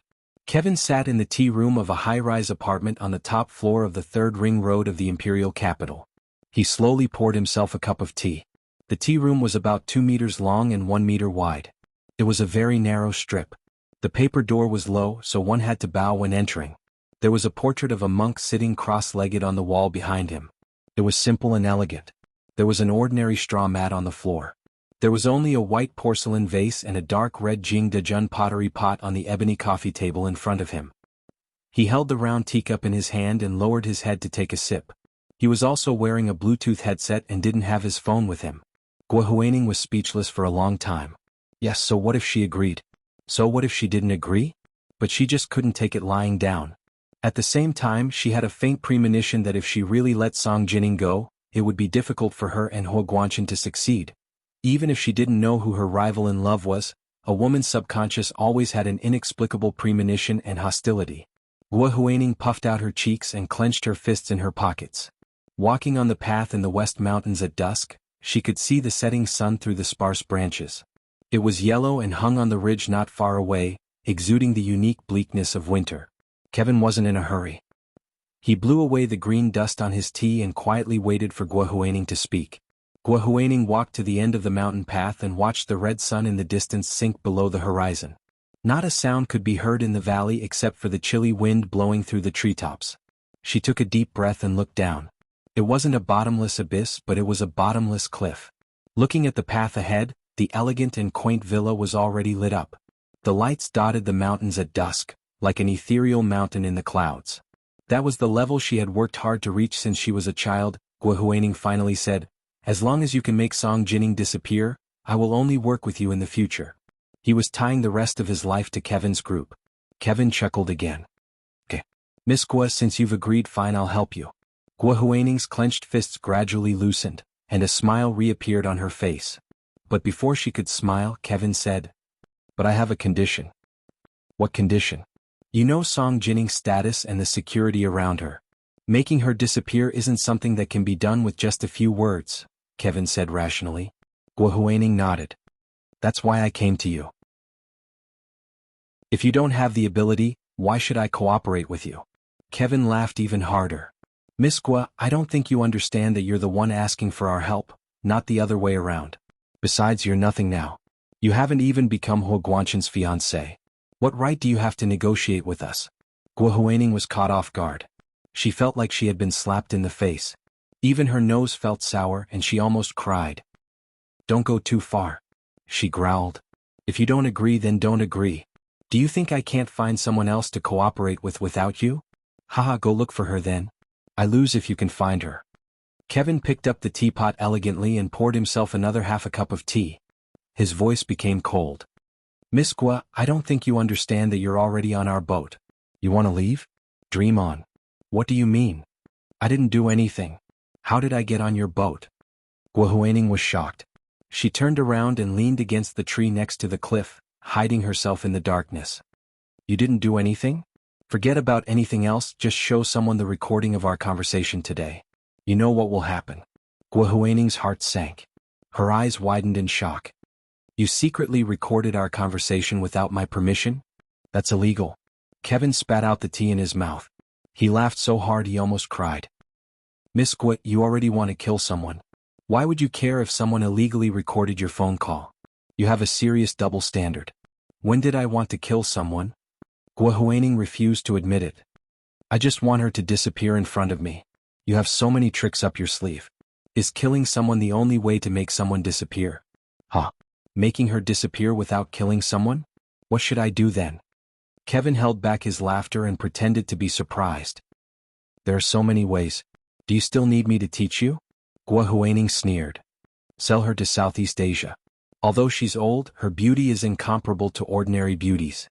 She'll definitely make a lot of money for you in Southeast Asia." "Human smuggling?" Kevin pretended to think for a while.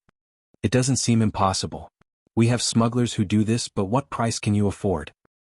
"Price?" Guo Huaining frowned. "I said I'll only work with you in the future. Why are you so short-sighted and asking for money now? So Miss Guo is trying to get something for nothing?" Kevin clicked his tongue. "If we help you, what if you go back on your words in the future?" Guo Huaining felt a little guilty. She mumbled in a low voice, "Didn't you record me? With this recording you'll be afraid that I'll go back on my words?" "That's hard to say. Some people are very thick-skinned. Not to mention that it's just a phone recording. Even if it's written in black and white, they won't admit it. So, Miss Guo, why do you want us to take the risk to help you? Aren't you scheming to get me on your boat?" Gua Huaining calmed down from the mountain breeze and quickly found the loophole in Kevin's words. Kevin chuckled. We've been scheming for a long time? Miss Gua seems to have it backwards. The one scheming is Miss Gua. We just happen to be at the right time. It's convenient for us. All right, what do you want? I'll agree to any condition. Can't I? Gua Huaining finally relented. As long as you can make Song Jining disappear, I'll even write you an IOU. There's no need for an IOU. We don't lack money. Kevin propped his head on the ebony coffee table and said lazily, I'll help you make Song Jining disappear, but you have to prove your loyalty first. What loyalty? Our company is having a Christmas party in a few days. Kevin smiled. If you can attend with General Hua, I'll make Song Jining disappear. Gua Huaining immediately relaxed, but she quickly frowned again. But Guanchen isn't a businessman. How can he attend your company's Christmas party? Aren't you making things difficult for me? Haha, that's your problem, not mine. Kevin lit a stick of incense and inserted it into the incense burner in the tea room. He took a deep breath of the rising sandalwood fragrance and looked intoxicated. Gua Huaining hesitated for a while. She gathered her coat and walked back. Which company are you from? I'll think of a way. Our company is, of course, Carlyle International Investments Limited. Isn't that a disgrace to General Hua? Kevin stood up and looked at his tea room with his hands behind his back. He felt refreshed. The tea and sandalwood fragrance intertwined, clearing his mind and calming his heart. You're from Carlyle International Investments Limited. Gua Huaining was shocked, but quickly realized that this made sense. Do Ian and Deputy Director Jia, who had been in contact with her, were both from Carlyle International Investments Limited. Of course, their leader was more likely to be from Carlyle International Investments Limited. Gua Huaining took out her phone and quickly searched for information on Carlyle International Investments Limited's senior executives. As a public company, Carlyle International Investments Limited's senior executives' information was public. She quickly found Kevin's information on Carlyle's official website. It turned out that he really was a senior executive of Carlyle. He was only in his 30s, but he was already the COO of a multinational investment company like Carlyle. Operation Chief Operating Officer, COO. At CCOO was a special position among the senior executives of C-level. The importance of this position varied depending on the company. In some companies, this position was even lower than the CEO or CFO. However, in other companies, the COO was the real boss. Gua Huaining searched for a long time. Aside from Kevin's dazzling resume, she couldn't find anything wrong with him. He was born into a middle-class family overseas, went to a prestigious school, and successfully entered Wall Street after graduation. 8 years later, he became the COO of Carlyle, the largest investment company in the United States. A person like this had influence in the Wuxia Empire. He even had people monitoring Hua Guanchen's whereabouts. Gua Huaining could only sigh, it's good to be rich. She was in complete admiration. Okay, CEO Kevin, I'll work with you. Gua Huaining's tone was much better now. Kevin raised an eyebrow. Looks like you've already checked my information. I've taken such a big risk and told you my true identity. I hope you won't disappoint me. Cooperation is based on mutual trust. Miss Gua, please remember that. Gua Huaining nodded. No problem. Send me 2 invitations to your company's Christmas party. Otherwise, how am I supposed to bring Guanchen there? Okay. Kevin walked out of his tea room. I'll get my secretary to send you the invitations right away. With that, Kevin hung up and smiled slightly. He walked into his room and took out his phone. He looked at his resume on Carlyle's official website and shook his head mockingly. With a swipe of his hand, the page of his information on Carlyle's official website was erased. Anyway, he hacked Carlyle's official website and put it up temporarily to trick Gua Huaining and the big fish that wanted to be a fisherman. Gua Huaining's call ended, and so did Hua Guanchen's people. Because the situation this time was special, they immediately reported it to Hua Guanchen. Hua Guanchen sat expressionlessly in the intelligence room and listened to the recording of Gua Huaining and Kevin's conversation with his personal secretary. When he heard Gua Huaining say she wanted to sell Song Jining to Southeast Asia, a flash of suppressed anger flashed in his eyes. This was the first update of the day, Chapter 2038, The Fisherman and the Fish, 1. It was the third update of the day. The second update was 1 p.m., and the third update was 8:30 p.m. Moi, everyone, little angels. Chapter 2050. Chief, what do you think we should do? Hua Guanchen's personal secretary said worriedly. The other party might really want to make a move on Director Song. Hua Guanchen was silent for a moment, then said, "Send more people to the Institute of High Energy Physics, especially the security personnel around Director Song. However, we can't do it openly. We can't alert them. If the other party knew that they were already aware, then all their efforts would go to waste. But it's already like this. Why don't we just arrest Guo Huaining and be done with it?" One of Hua Guanchen's personal secretaries couldn't help but rub his temples. "She's done enough dirty tricks. It's already at this point that we can't arrest Guo Huaining immediately. If we arrest her, all our efforts will go to waste." Without needing Hua Guanchen to say anything, Hua Guanchen's other personal secretary immediately objected. "Also, they're under our strict surveillance and they're on our country's territory. If anything happens to Director Song, then we don't have to work anymore. The person behind Guo Huaining has already shown up. Can't we just arrest them?" The personal secretary who wanted to arrest Guo Huaining retorted. "What are we waiting for? Do we have to wait for them to actually make a move before we can arrest them? Theoretically, we can only notify the police to arrest them if they really do something bad." Hua Guanchen's personal secretary who objected was calmer and knew that Hua Guanchen had other plans. "Stop arguing." Hua Guanchen had no intention of explaining. Continue to monitor Guo Huaining. He paused and clicked on the Carlyle official website with his fingers. "Didn't we have this person's information just now? Why is it gone now?" The network staff in the intelligence room quickly checked the website and finally used the cache function to bring up the original webpage. He said regretfully, "This person's information was deleted by the Carlyle official website a few minutes ago." "Why was it deleted?" Hua Guanchen's two personal secretaries looked at each other. "We checked just now." "Maybe they're afraid of being exposed." Hua Guanchen mused. "Maybe there's another reason. Can you get someone to investigate this person? Or investigate the Carlyle company?" Hua Guanchen's personal secretary scratched his head. "Chief, this Kevin is a foreigner and the Carlyle company is also headquartered overseas. We don't have enough manpower and resources to investigate Kevin and Carlyle company. Of course, they had no problem investigating domestic affairs, but to investigate foreign affairs." Hua Guanchen's other personal secretary glanced at him and whispered, "Why don't we ask the special forces to step in? Hua Xiao is Director Song's son." "No need." Hua Guanchen objected. "I know what I'm doing." He went back to his office and thought about it. He looked at his schedule and found that the Carlyle company's Christmas party was in 2 weeks. Carlyle's branch in China will hold their Christmas party 1 week earlier than the U.S. branch. He frowned and thought for a bit. He called over his most capable personal secretary and said, "Prepare some people for me. There will be a big operation in a week." "Chief, who do you think the other party's target is?" His personal secretary asked cautiously. "If we monitor Guo Huaining, will the other party find out?" Hua Guanchen turned on his computer and said calmly, "It doesn't matter if they find out or not." Personal secretary, Hua Guanchen looked up to see his personal secretary's confused expression. He smiled. "They found out, but they still continued to contact Guo Huaining. That means they did it on purpose. The news they released was all fake to cover up their real target." "What? They already found out?" Hua Guanchen's most capable personal secretary was shocked. "No way. Our monitoring equipment is of the international standard. Not to mention the people in the underworld, even the CIA has been defeated by our monitoring equipment." "I'm just guessing." Hua Guanchen glared at him. "Why are you so obedient?" "Oh." The personal secretary clutched his chest. "If that's the case, then we have to be even more careful." Hua Guanchen nodded. "We have to inform the security department. They should know about this group's movements." "Okay, I'll contact the security department." The personal secretary quickly took out his notebook and recorded it. "There's another possibility. They haven't found out yet. That's all the more reason for us to follow up."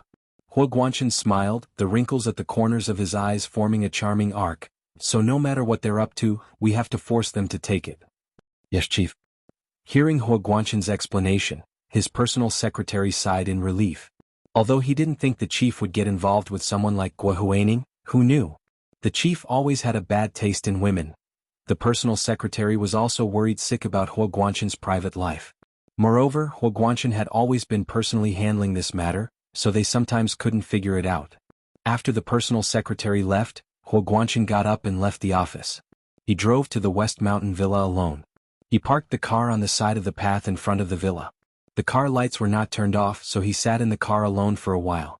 After Gua Huaining finished dinner and served grandfather Hua back to his room to rest, she sat alone in the room to look up information. Suddenly she saw a light flashing outside the window. At first she thought it was an illusion, but after blinking a few times she realized that the light was still flashing from the window. What was going on? Gua Huaining stuck her head out to take a look. There was a car parked on the path in front of the villa. The car lights flashed like the eyes of a beauty, but didn't say anything. However, when she saw the license plate number she was instantly overjoyed. She immediately stood up from her seat and hurriedly put on her coat. She opened the door and ran out quickly. That was Hua Guanshan's license plate. She had memorized it long ago. "Mr. Hua, you're here?" She ran to Hua Guanshan's car window and bent down to knock on it. Hua Guanshan looked at her with a smile and nodded. "You're not asleep yet?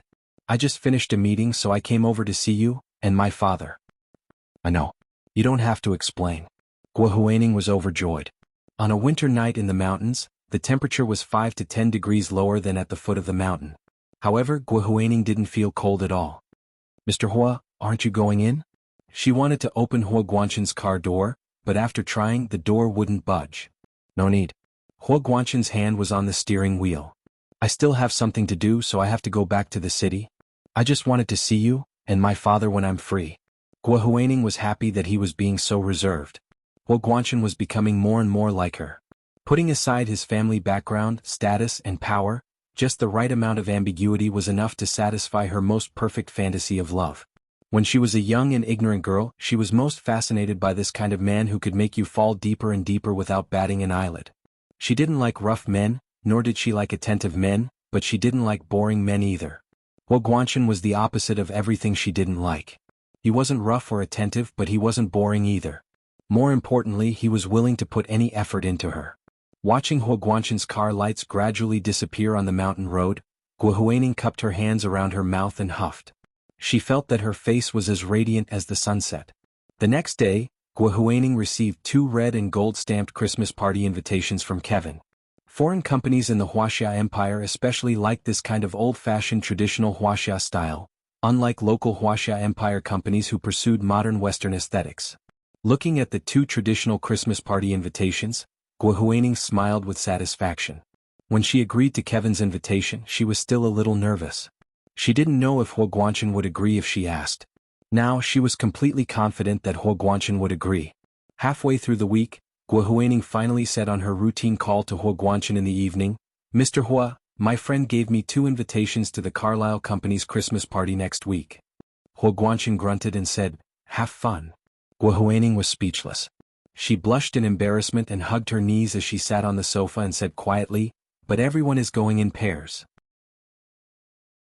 "It's too embarrassing for me to go alone." Hua Guanshan was silent for a while and said softly, "You're going with a friend?" Gua Huaining sighed and said directly, "Mr. Hua, can you come with me?" Hua Guanshan didn't say anything for a long time. Gua Huaining's heart was in her throat.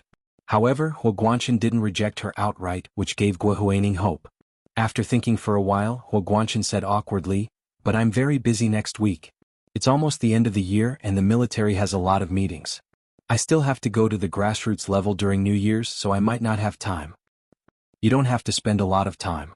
You just have to accompany me to show my face." Gua Huaining was overjoyed and nagged, "Something happened to me recently and my old friends and classmates all pity me. I can't stand their pity.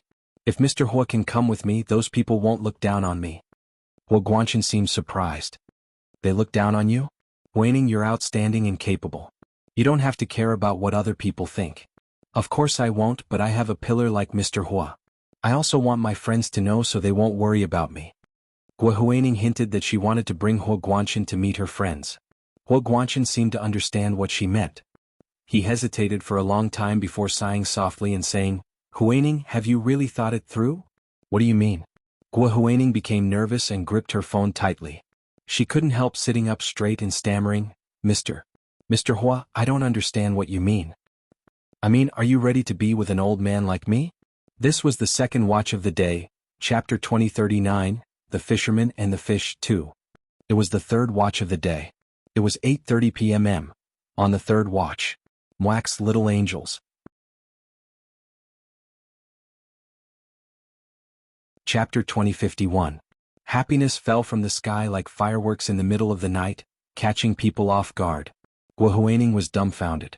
Her heart was pounding, and her ears were filled with the sound of her blood pumping. For a moment she could barely see or hear anything. She was completely immersed in Huo Guanshen's deep question. Until Huo Guanshen's voice rang in her ears again. "You haven't spoken for so long. Seems like I was thinking too much." No. You didn't." Guo Huaining snapped back to reality and quickly said loudly, "I do. I do. I do."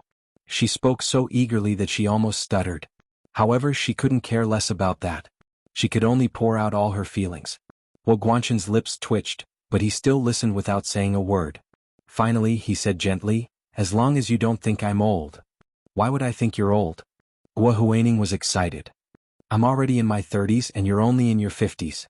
You're not old at all.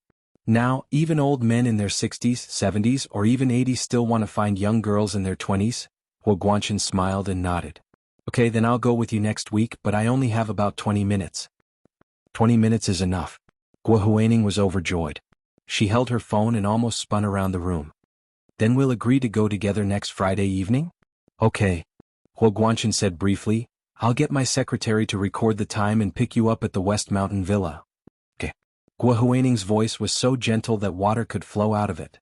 After hanging up, she glanced at the mirror on the dressing table and was stunned by her sparkling eyes and rosy skin.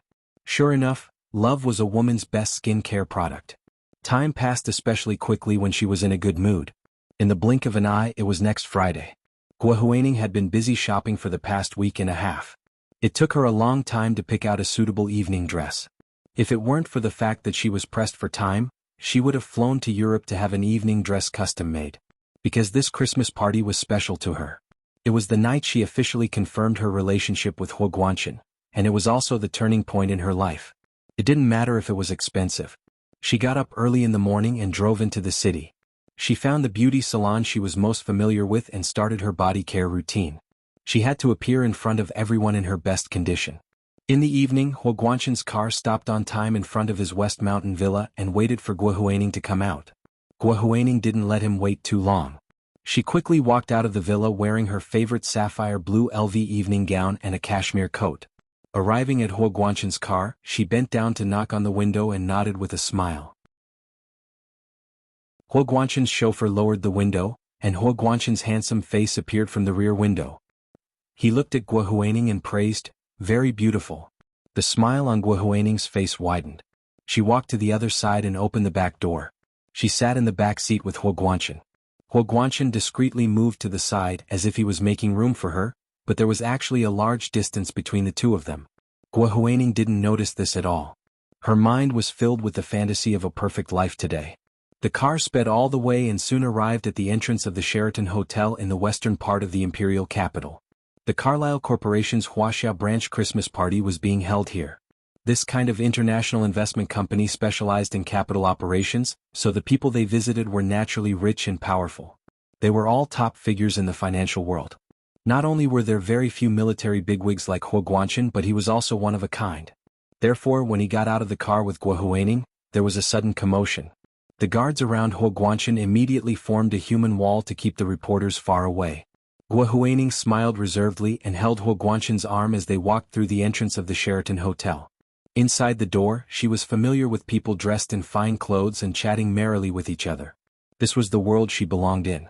After Huo Guanshen and her entered, the leaders of the Carlyle Corporation's Wuxia branch immediately walked over and respectfully welcomed them to the small reception room inside. Compared to the hall outside, the decoration was more luxurious and there were fewer people inside. Kevin sat at the head of the table and was surrounded by a few young and beautiful female models. They were like fish in water in this kind of setting. As soon as they saw Huo Guanshen enter in his military uniform, the female model's eyes lit up and rushed over to surround him. However, they couldn't get close to Huo Guanshen and Guo Huaining and could only stare at Guo Huaining indignantly. Guo Huaining's mood couldn't be better. She led Huo Guanshen directly to Kevin and smiled, "Mr. Kevin, thank you for your help in the past few days."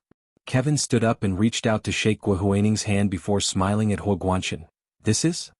Guo Huaining secretly glanced at Huo Guanshen and took the initiative to say, "This is Mr. Hua, my boyfriend. The last time I asked Mr. Kevin to find Dr. Tony, it was to save Mr. Hua's father."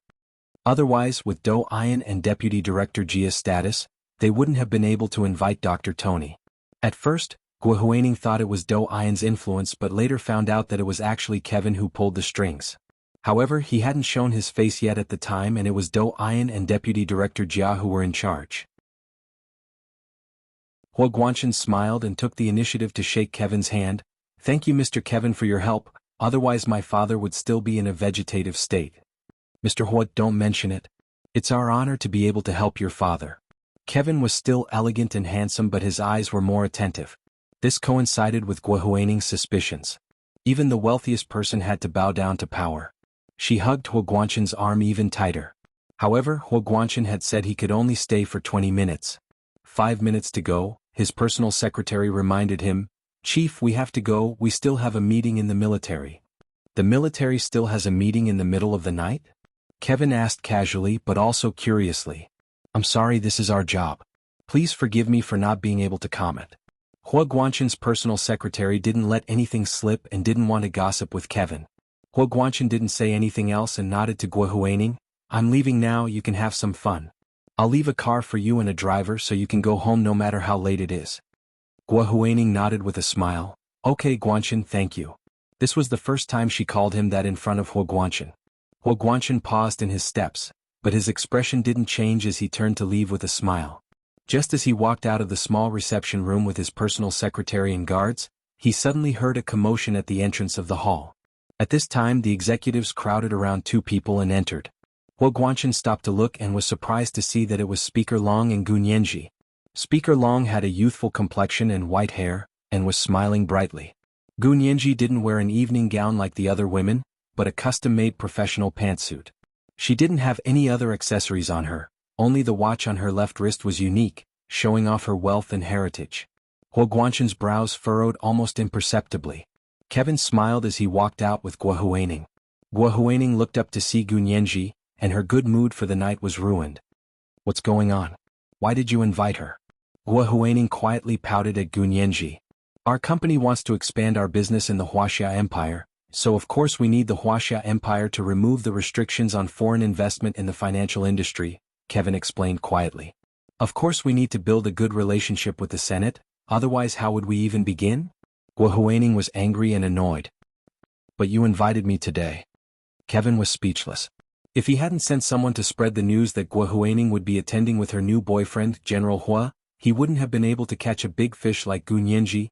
It was common knowledge that Gun Yanji, the chief legal advisor of the Senate, never attended such events.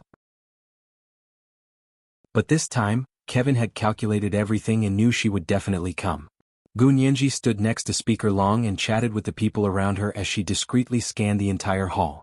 Huo Guanchen and his people who walked out of the small reception room first caught her attention. Gun Yanji then looked at Guo Huaining behind Huo Guanchen and narrowed her eyes. It was actually true, General Hua was actually with Guo Huaining. The two of them were attending such an event together. Even if they weren't boyfriend and girlfriend, it was still extraordinary. Huo Guanchen was also stunned when he saw Gun Yanji. Something flashed through his mind. The other party's target was actually Gun Yanji? Could it be that even Song Jining and himself were the other party's cover? But he had heard from Hua Xiaoheng that those who coveted Gun Yanji had clearly been eradicated by his good son. Besides, Gu Xiangwen was already dead, and most of his things had been donated to the country. Why were there still people eyeing Gun Yanji? Huo Guanchen's thoughts instantly returned to Lu Yuan. Lu Yuan was his older brother, Huo Guanyuan. There was no doubt about that. His older brother had suddenly disappeared because of the failure of the experiment 18 years ago. He had returned 18 years later with Gun Yanji and her father, Lu Jin. Could it be that Gun Yanji had something to do with the failure of the experiment? But she was only 2 years old at the time. Gun Yanji had already looked over curiously. Huo Guanchen smiled at her and nodded. Huo Guanchen had already thought about so many things the moment their eyes met. He had thought that he already knew the other party's motive, but now he wasn't so sure. Gun Yanji lowered her head and said a few words to Speaker Long, then walked towards Huo Guanchen. Huo Guanchen saw that those people were looking at him again, so he had no choice but to turn around and walk back to the small reception room. Kevin put his hands in his trouser pockets and asked politely, "Mr. Hua, please stay a little longer." Huo Guanchen said calmly, "I saw an acquaintance. I'll leave after saying a few words." Guo Huaining walked up uneasily and held Huo Guanchen's arm tightly. This was the third watch of the day, chapter 2040, The Fisherman and the Fish, 3. It was the third watch of the day. P.S. Thank you Sing_Sing, the leader of the Alliance, for the 10,000 Chidian coins yesterday. Moi all the big shots and little angels.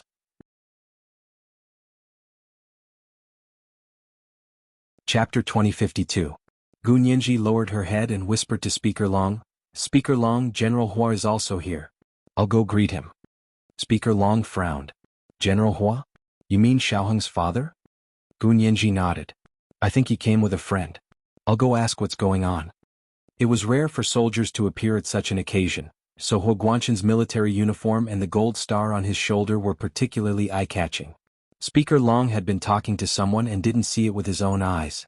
When he turned back, Huo Guanshan had already walked back to the small reception room. Then go see. Speaker Long raised his hand and said helplessly, I told you that you didn't have to come, but you insisted on coming. Look, you've made yourself unhappy. Come over after you finish talking. I saw a few friends and I'll introduce them to you. Speaker Long sincerely wanted to train her to be his successor, so he spared no effort to share his circle of friends and connections with her so she could familiarize herself with his scope of work. Gu Nianji smiled at him. Thank you, Speaker Long. I'll be right back. She came for Huo Guanshan, so how could she give up this opportunity? Leaving Speaker Long, Gu Nianji walked to the small reception room with her 2 assistants and 2 security guards. Her ostensible purpose for attending the Christmas party today was for official business, not personal reasons, so there were still many people around her. They all followed the style of the Chief Legal Counsel of the Senate. When she walked into the small reception room with her own people, Gu Nianji didn't miss the disgust on Guo Huining's face. However, it was only for a moment before Guo Huining returned to normal. She smiled and said affectionately, Nianji, you're here too? Is Xiaoheng here? As she spoke, she even looked out the door and pretended to be searching. Gu Nianji nodded at her politely but didn't reply. Instead, she looked at Huo Guanshan and said with a smile, General Hua, I didn't expect to see you here. Before Huo Guanshan could speak, Guo Huining had already called out, Nianji, how can you speak to Mr. Hua like that? You are the fiancé of Mr. Hua's only son. Can't Mr. Hua be worthy of you calling him uncle? Gu Nianji finally looked at Guo Huining and said dryly, I'm here today for official business, not personal matters. In public, we don't consider relatives. She had no problem addressing Huo Guanshan by his military rank. Guo Huining blushed at Gu Nianji's rebuke. She instinctively looked at Huo Guanshan and whispered, Mr. Hua, did I cause trouble for you? Gu Nianji didn't wait for Huo Guanshan to reply and interrupted Guo Huining. General Hua, are you here for official business or personal reasons? Huo Guanshan didn't seem to notice the undercurrent between the 2 women. He only smiled and said, So Chief Gu is here for official business, but I'm here for personal reasons. He looked at Guo Huining beside him and said with a trace of pity in his voice, It was Huining's friend who invited her. She asked me to accompany her. But I only have 20 minutes before I have to go back to the meeting. Guo Huining finally puffed out her chest and said confidently, Nianji, don't tell me Mr. Hua doesn't even have his own private time? Of course, so I'm just asking. Miss Guo, what's the point of being so hostile towards me? Did I offend you? Gu Nianji couldn't be bothered to beat around the bush and asked directly. Guo Huining was angered by Gu Nianji's attitude and tone, not to mention the fact that she kept asking if she had offended her. God. Was kicking her out of the Hong Corporation not considered offending her? Guo Huining laughed dryly. Only you know if you've offended me or not. I really don't know. Gu Nianji glanced at her calmly. Miss Guo, on the other hand, you've offended me before and haven't formally apologized to me yet. But forget it. Since you're General Hua's personal friend, I'll let bygones be bygones. I won't make things difficult for General Hua.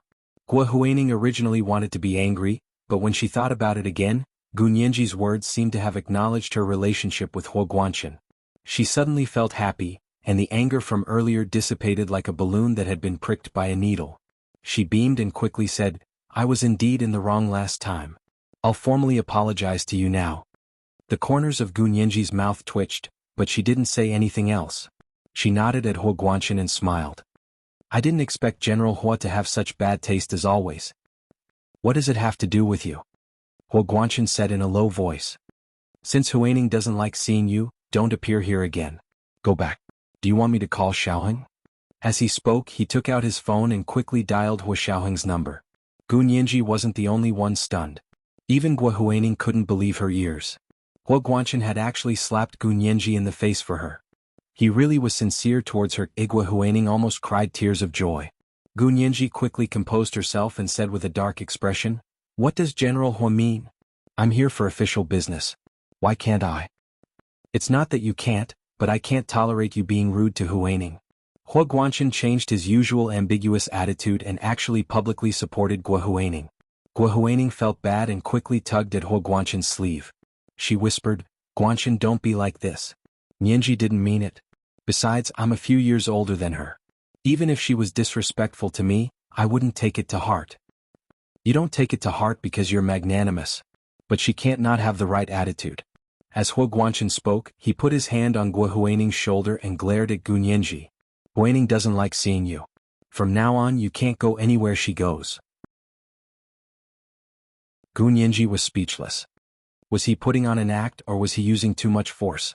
Gu Nianji realized that she couldn't figure out Huo Guanchen anymore.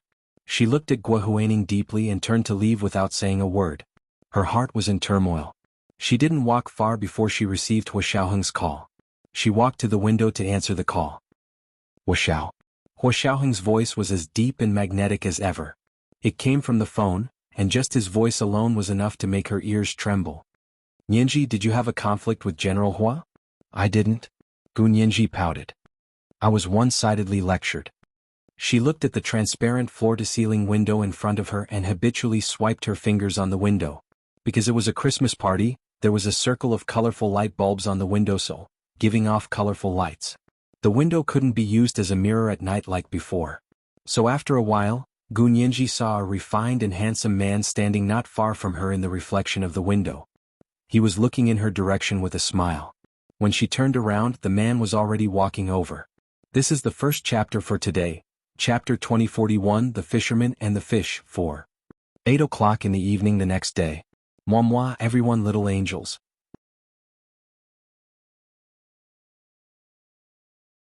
Chapter 2053. Hello, Chief Gu. Welcome to our Carlyle Corporation's Christmas party. The man was Kevin, and he extended his hand respectfully to Gu Nianji. Gu Nianji hung up and turned to look at him. She nodded calmly. "Hello, I have something to do." "Excuse me." She had no intention of chatting with him. Kevin wasn't angry. He smiled. "Are you familiar with Miss Guo?" Gu Nianji paused. "Not really, just acquaintances." "Then we'll have to get to know each other in the future." Kevin spoke one sentence after another. His attitude was much more cautious than when he talked to Guo Huaining. Gu Nianji turned to look at him. "May I ask your name? Do I know you?" They had been talking for so long, but he hadn't even introduced himself. Was she familiar with him? Gu Nianji pretended not to see the badge on Kevin's chest. Kevin raised a brow. "Chief Gu doesn't know me? Why would I know you?" Gu Nianji was annoyed by this kind of meaningless conversation. However, having been in the Senate for so long, she understood that small talk was inevitable. Talking was unavoidable. It was a way to get closer to each other. S3, oh my bad. Let me introduce myself. I'm the COO of the Carlyle Corporation. My name is Kevin. He winked at Gu Nianji and pointed to his badge. I'm here to inspect the work of the Carlyle Huaxia branch. I didn't expect to speak to Chief Gu. It's my honor. Gu Nianji looked Kevin up and down. You're welcome. Your company's Christmas party is very interesting. Really? I was worried Chief Gu would find it boring. Kevin pretended not to hear the teasing in Gu Nianji's tone. Gu Nianji had gone to the French windows alone to make a call. Her two assistants and security guards were scattered around. They could see her but wouldn't disturb her privacy. Kevin was able to get past these people to Gu Nianji's side because of his badge. He stood not too far from Gu Nianji and said with a smile, To tell you the truth, I've heard a lot about Chief Gu when I was in the United States. But at that time I thought Chief Gu would show off her skills in the law firm. I didn't expect you to enter the Senate after graduation. How do you know me? A waiter walked over with a tray. There were cocktails and snacks on the tray for the guests to enjoy. Gu Nianji casually took a cocktail, not to drink it, but to put on an act. That way she wouldn't look too out of place like everyone else. Kevin also took a glass and raised it to Gu Nianji. He took a sip first and said, Let's go to the garden in the back and talk? Is there something? Gu Nianji smiled and said, I'm here to attend the Christmas party, not to participate in business negotiations. That's a pity. I wanted to talk to you about the legislation on foreign investment access in the financial industry, Kevin said, pretending to be regretful. Don't you want to hear our opinion? It's best if you discuss this with Speaker Long. I'm just a legal advisor, not even a senator. I can't help you much. At that moment, Gunyenji felt that someone was sizing her up. The gaze was neither light nor heavy, but it carried a sense of inquiry. However, when she looked up slightly, the gaze shifted away. Gunyenji looked down and thought about it. She strolled in the direction of the garden Kevin had indicated. It was exactly what Kevin wanted. He smiled and walked quickly to keep up with her. Gunyenji's assistant and security guards quickly followed and walked in the direction of the garden Kevin had indicated. Of course, Gunyenji's assistant and security guards caught up to them. They walked not too far from them. Guo Huaining stood next to Huo Guanchen. She bit her lip and looked at him. Then she looked in the direction Gunyenji and Kevin had disappeared. She smiled and said, "Guanchen, should we go to the garden in the back? I haven't been to the Sheraton Hotel often, but I've heard that the garden is very exquisite. It's all tropical rainforest style.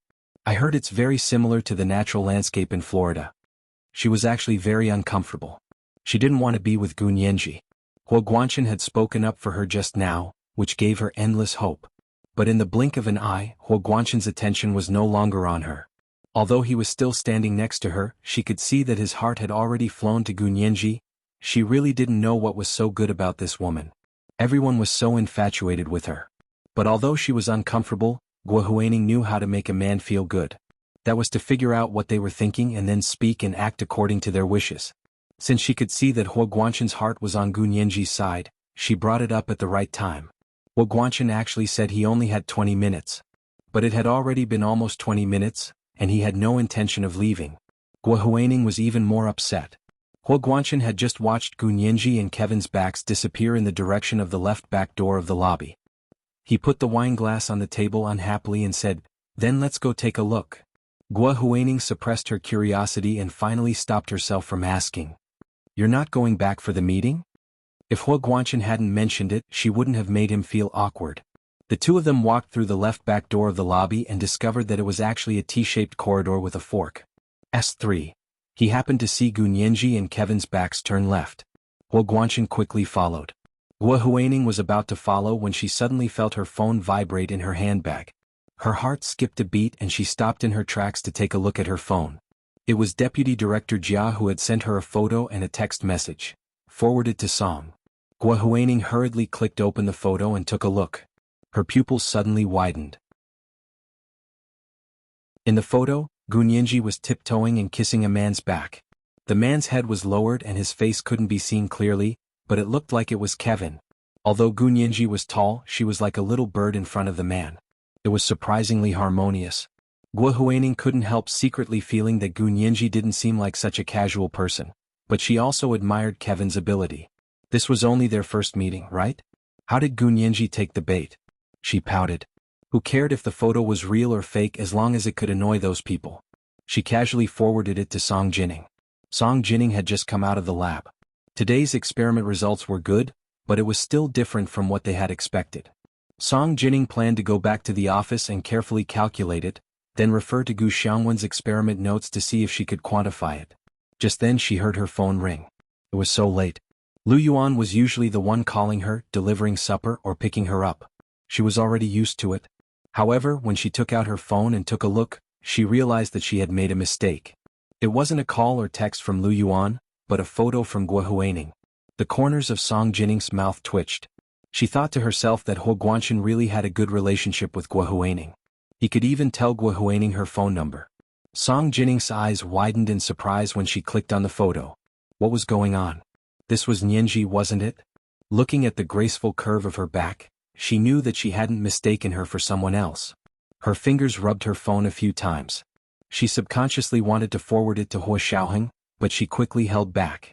Whether this kind of thing was real or not, it would annoy Nianji and Xiaoheng. She couldn't let Guo Huaining succeed. After thinking for a moment, Song Jining replied to Guo Huaining, "What is this place? Are you seeing things? Or are you secretly taking pictures of someone else?" This was today's second update, Chapter 2042, The Fisherman and the Fish 5. Moi all the big shots and little angels? Asterisk degree? degree asterisk. If you want to chat about Hello Major General with more like-minded people, follow Hot Web Literature on WeChat. Or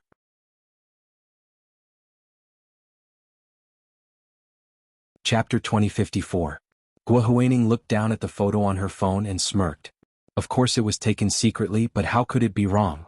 She remembered very clearly that Gu Nianji had been wearing this custom-made business suit, as well as the red-soled leather shoes. Even the watch on her wrist was exactly the same. Everything else could be replicated, but could this watch be replicated? She had once heard from Hong Ziki that Gu Nianji's watch was a couple's watch that He Xiaoheng had specially ordered from a world-renowned watch manufacturer that never made custom orders. Just this detail alone was enough for Guo Huaining to conclude that the person must be Gu Nianji. She smiled and texted Song Jining back. Look at that watch and you'll know if I'm seeing things. Song Jining had been scared out of her wits with just a quick glance, so she didn't have time to look at the details. Now that Guo Huaining reminded her, she took a closer look. The woman in the photo was tall and had long legs. She had reached out with one hand to wrap around the man's neck, revealing the watch on her wrist. She clicked on the details to take a closer look. It really was Gu Nianji's watch. Song Jining felt even more uneasy. She also noticed the location tag on the photo. It was the Sheraton Hotel on the 3rd Ring Road. It wasn't far from her. Song Jining didn't want anyone to know about this, so she immediately had an idea. She replied to Guo Huaining calmly, "Sorry, I can't tell if it's real or fake just by looking at the photo. You don't have to waste your time trying to drive a wedge between us.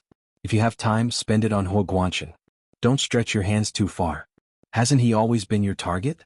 Guo Huaining was both embarrassed and angry that Song Jining had pointed out her motive. This was her love rival, so what was with her nonchalant tone?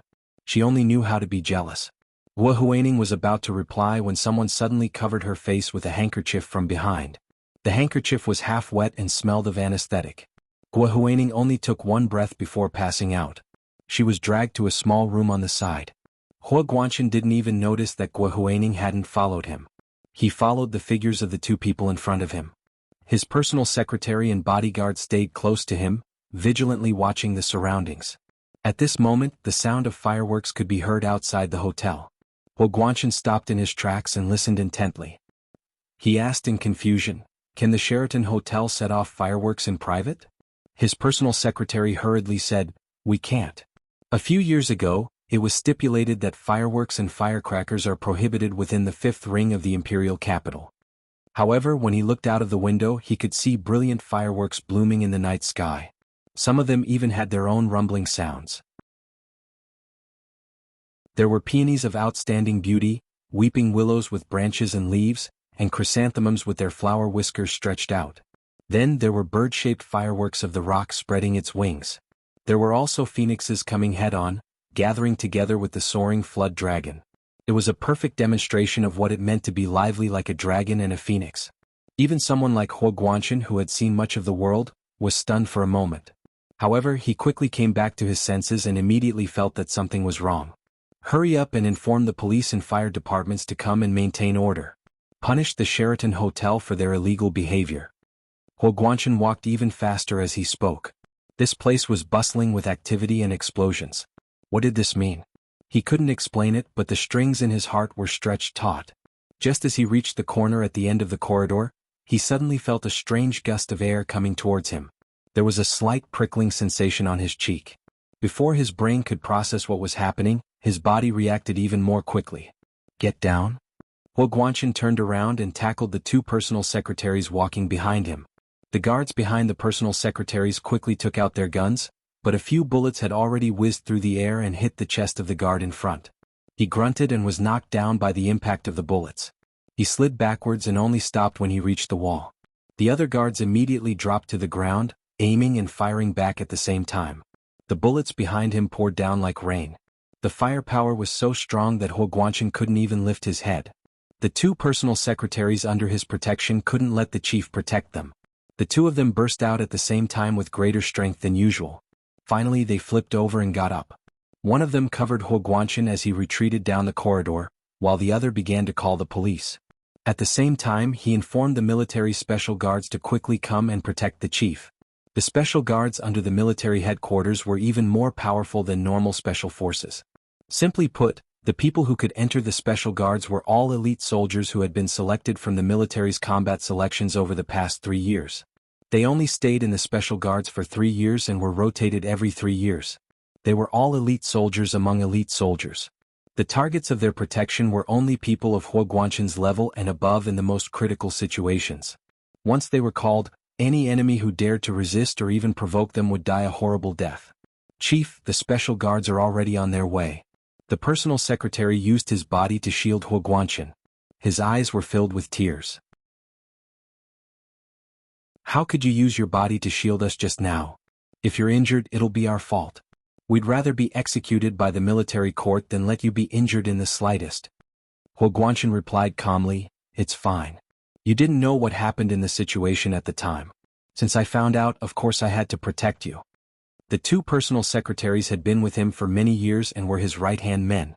He couldn't just watch them die because of his recklessness. He looked back at his guards and saw that the first guard who had been shot could still crawl over. He knew he should be fine. These people were all wearing bulletproof vests. If they were shot in the chest, they would usually be fine. Huo Guanshan breathed a sigh of relief and continued, "I think we fell into a trap. But I'm still worried about Nianji." He had seen Gu Nianji and Kevin disappear in that direction with his own eyes. At that moment, the hall was already in chaos. Speaker Long's face was ashen when he suddenly realized that Gu Nianji had disappeared. His eyes narrowed and he immediately took out his phone to call General Ji. "Old Ji, hurry and send your special guards over. Nianji is gone." After saying that, he sent his coordinates over. At that moment, in the headquarters of the Special Operations Forces, Huo Xiaoheng was staring intently at the photo Guo Huining had just forwarded. At that moment, the Secret Service personnel monitoring Guo Huining's phone sent it.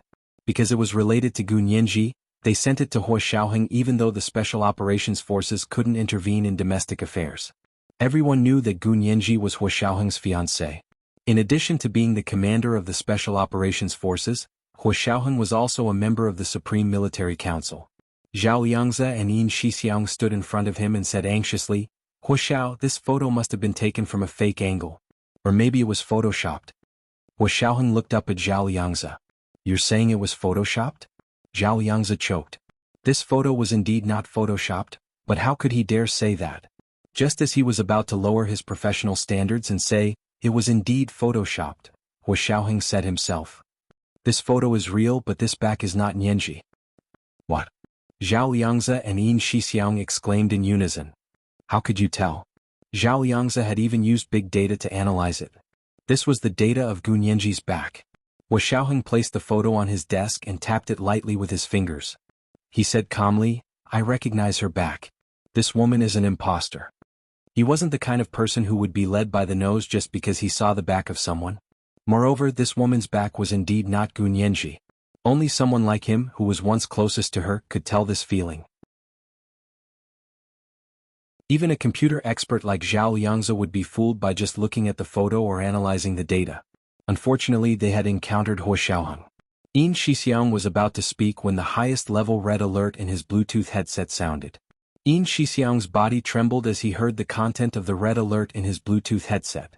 His expression changed. "Huo Xiao, General Ji just sent an urgent message. Speaker Long has requested him to deploy the special forces to help because Nianji has gone missing from the Sheraton Hotel." He continued, "The Sheraton Hotel illegally set off fireworks, and there was a fierce gunfight at the same time. General Huo Guanshan is also in danger." This was the first update of the day, Chapter 2043, The Fisherman and the Fish, 6. 8 o'clock in the evening the next day. Update earlier today. Try to update later over the weekend. The tips and updates from the leaders were starting to pay off the debt.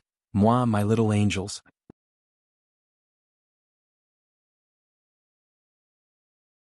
Chapter 2055. Huo Xiaoheng looked up in confusion. "Nianji is missing? How could you not know?" Yin Shixiang had immediately told Huo Xiaoheng after receiving General Ji's call. He hadn't had time to investigate the truth. When Huo Xiaoheng said this, Yin Shixiang and Zhao Liangzi looked at each other. They both remembered that Gu Nianji's security guards were from the Special Operations Forces. Indeed, if Gu Nianji had really gone missing, they would be the first to know. However, Speaker Long had asked General Ji to deploy the special forces, so it didn't seem fake. Yin Shixiang immediately said, "General Ji's call is real, but we haven't contacted the people around Nianji yet.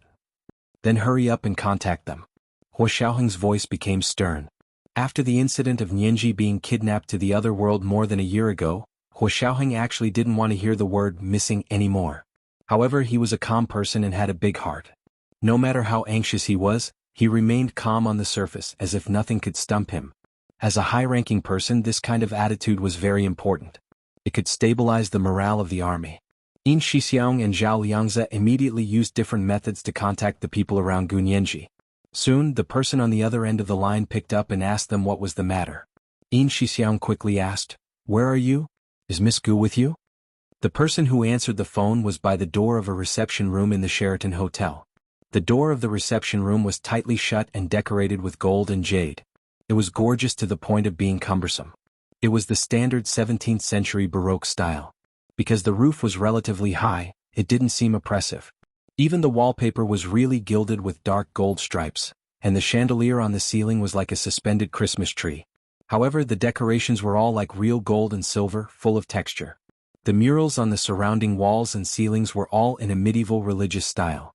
Every outline of the furniture and seats was full of carved details. It was a feast for the eyes.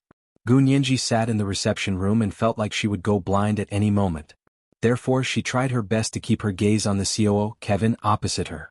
She didn't want to be distracted by the luxurious decorations around her. Her two assistants sat on her left and right, and 4 security guards stood behind her. There were also 2 security guards standing at the door of the small reception room with their hands behind their backs. Kevin only had 1 assistant standing behind him, and it was a woman. It was completely different from Gunyanji's extravagance. The security guard who answered the call was one of the 2 people by the door. He looked at Gunyanji, who was sitting opposite him, and replied in a low voice, "The Sheraton Hotel." "Yes, just ahead." The small reception room was filled with beautiful background music. It was the famous Baroque composer Antonio Vivaldi's The Four Seasons. Like the decoration of the reception room, it was full of the beauty of the details. The rhythm of the music was fast, but because the volume was very low, it did not affect their conversation. One of Gunyanji's bodyguards was wearing a Bluetooth headset. He took a step back and covered his ears with his hands. "What's wrong?" Yin Shixiang was stunned for a moment, then said, "Turn on the video call." The man's glasses were like miniature cameras. He adjusted his glasses and opened the video call to Gunyanji. Gunyanji's image quickly appeared on Hua Xiaoheng's office screen. She sat calmly on the intricately decorated gold and black chair. Her posture was elegant, and her smile was bright like a queen. Hua Xiaoheng couldn't help but smile. "Ask him if he knows what happened at the Sheraton Hotel. Also, where is Speaker Long?" Yin Shixiang nodded and immediately asked. "The Sheraton Hotel is suspected of illegally setting off fireworks, and there was a gunfight. Do you know? Also, where is Speaker Long? Didn't he go to the Sheraton Christmas party with Nianji?" The security personnel over there looked around in surprise. Only then did he realize that the so-called window in the reception room was actually painted. It looked like the stained glass in the luxurious medieval churches, but it was not real glass at all. They could not see the situation outside at all from here. And it looked like the room was also very soundproof. If something really happened at the Sheraton Hotel, as Yin Shixiang said, why couldn't they hear anything from here? He was about to open the door when the assistant standing behind Kevin suddenly bent down and said something in his ear. Kevin immediately stood up and said with a solemn expression, "Something happened at the hotel. I'll be back soon." Gunyanji still didn't know what was going on. She only nodded politely. "Please help yourself." Just as Kevin stood up, Hua Xiaoheng's expression suddenly changed. His voice was especially low and hoarse. "Get Nianji to leave now. She can't stay here anymore." Yin Shixiang quickly informed the security guard. The security guard saw this and immediately gestured to his colleagues. The 4 security guards standing behind Gunyanji suddenly sprang to life like statues. The 2 men standing on the side quickly rushed to Gunyanji's side and lifted her arms to support her as they rushed out the door. The other 2 grabbed Gunyanji's 2 assistants and ran out. The 2 security guards at the door blocked Kevin and his female assistant's path and waited for Gunyanji to catch up. Kevin was still smiling, but his female assistant suddenly attacked. Her left elbow struck the chest of the security guard on the left, and at the same time, her right leg kicked the lower body of the security guard on the right. The security guards standing on the left and right side of the door instinctively stepped aside. Kevin took advantage of this moment to open the heavy oak door of the reception room and quickly rushed out. His female assistant glared at Gunyenji's security guards. "What are you doing?" "Something happened at the hotel. RCO has to go deal with an emergency. You'll take responsibility if something happens?" Gunyenji couldn't figure out what they were up to. She watched Kevin's back quickly disappear around the corner of the corridor and immediately said, "Let's talk outside."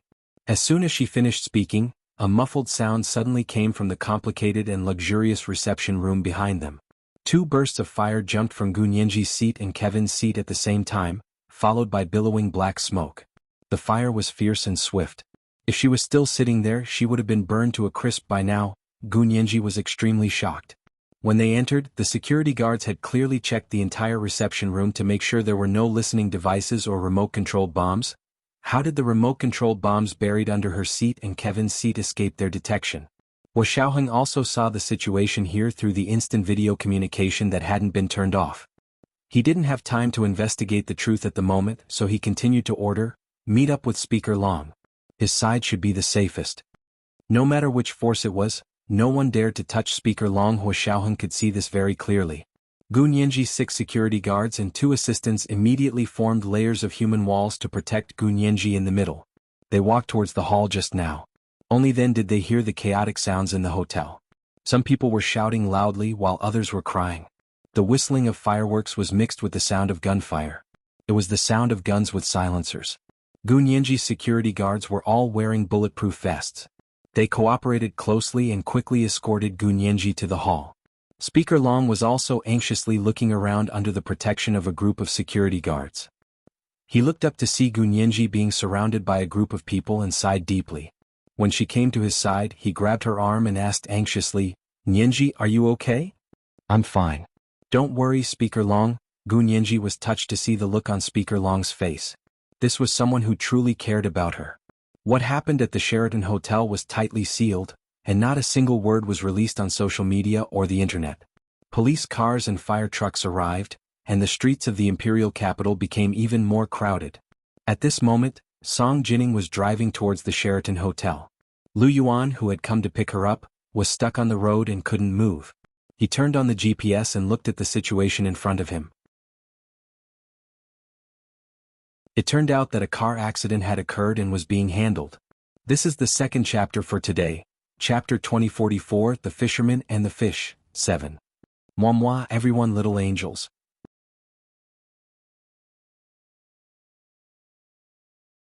Chapter 2056.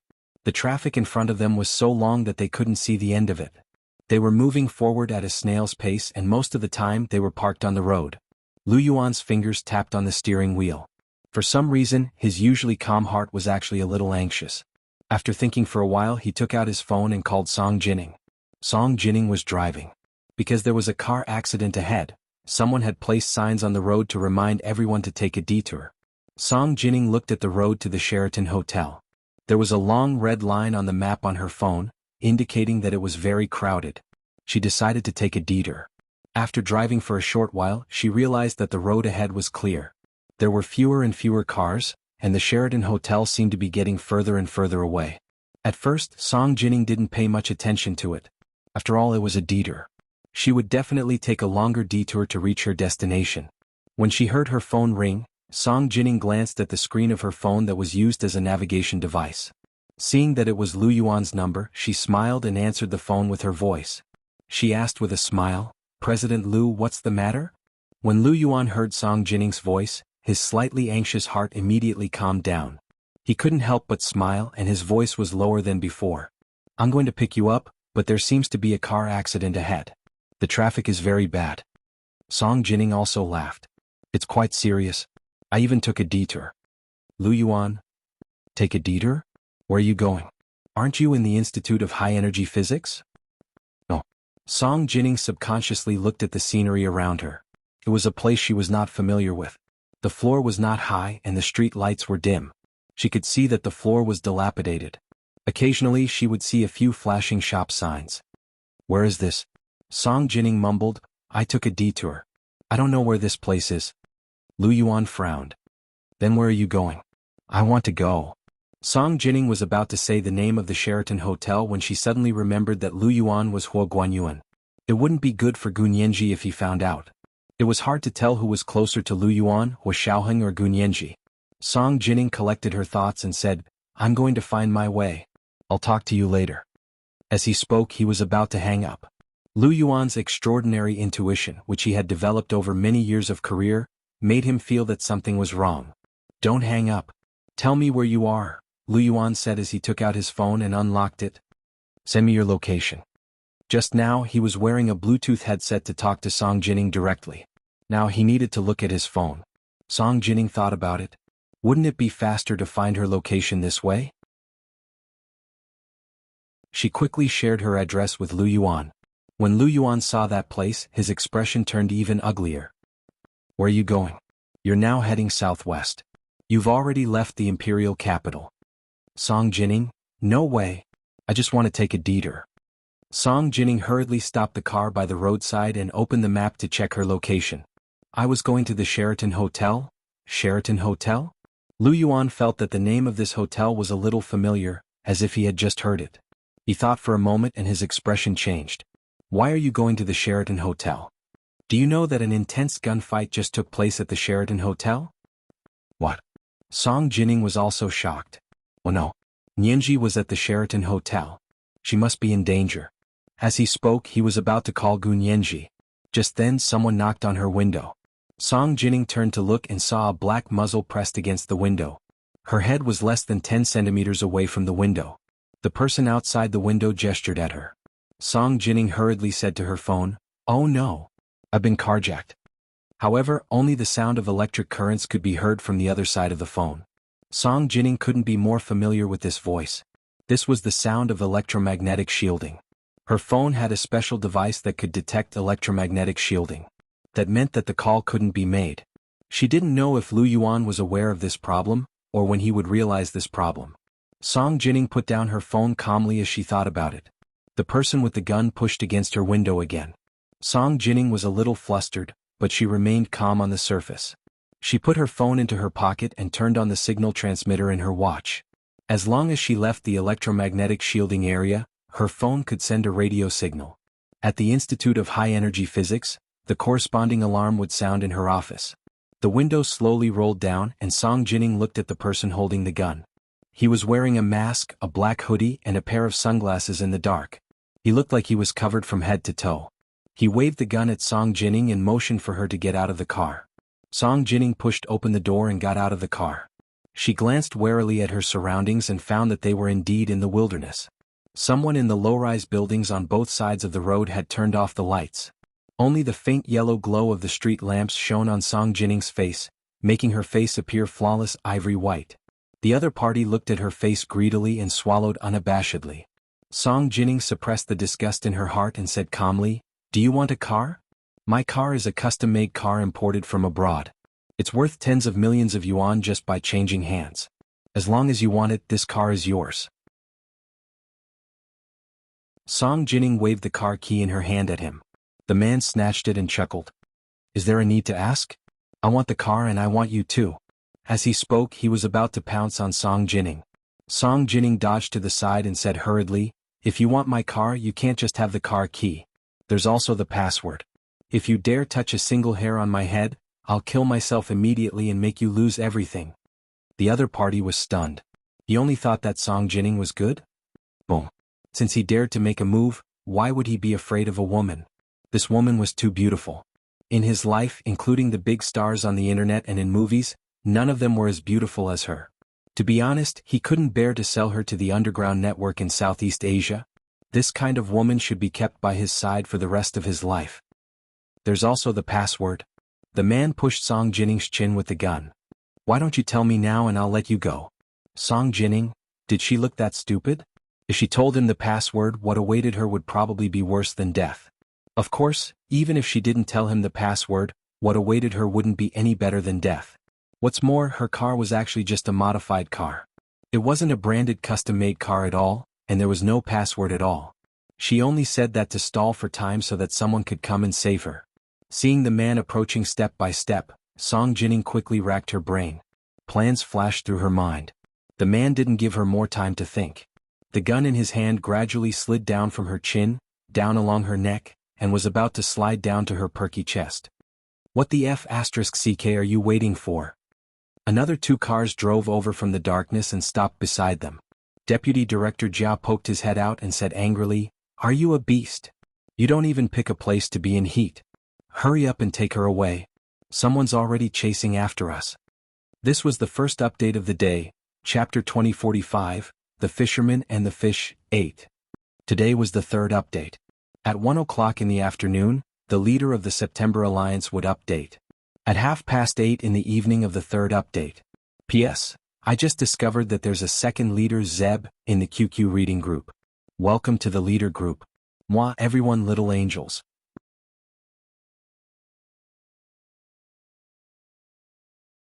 Chapter 2057. The man's hand that was holding the gun trembled. He looked around and asked in disbelief, "So fast?"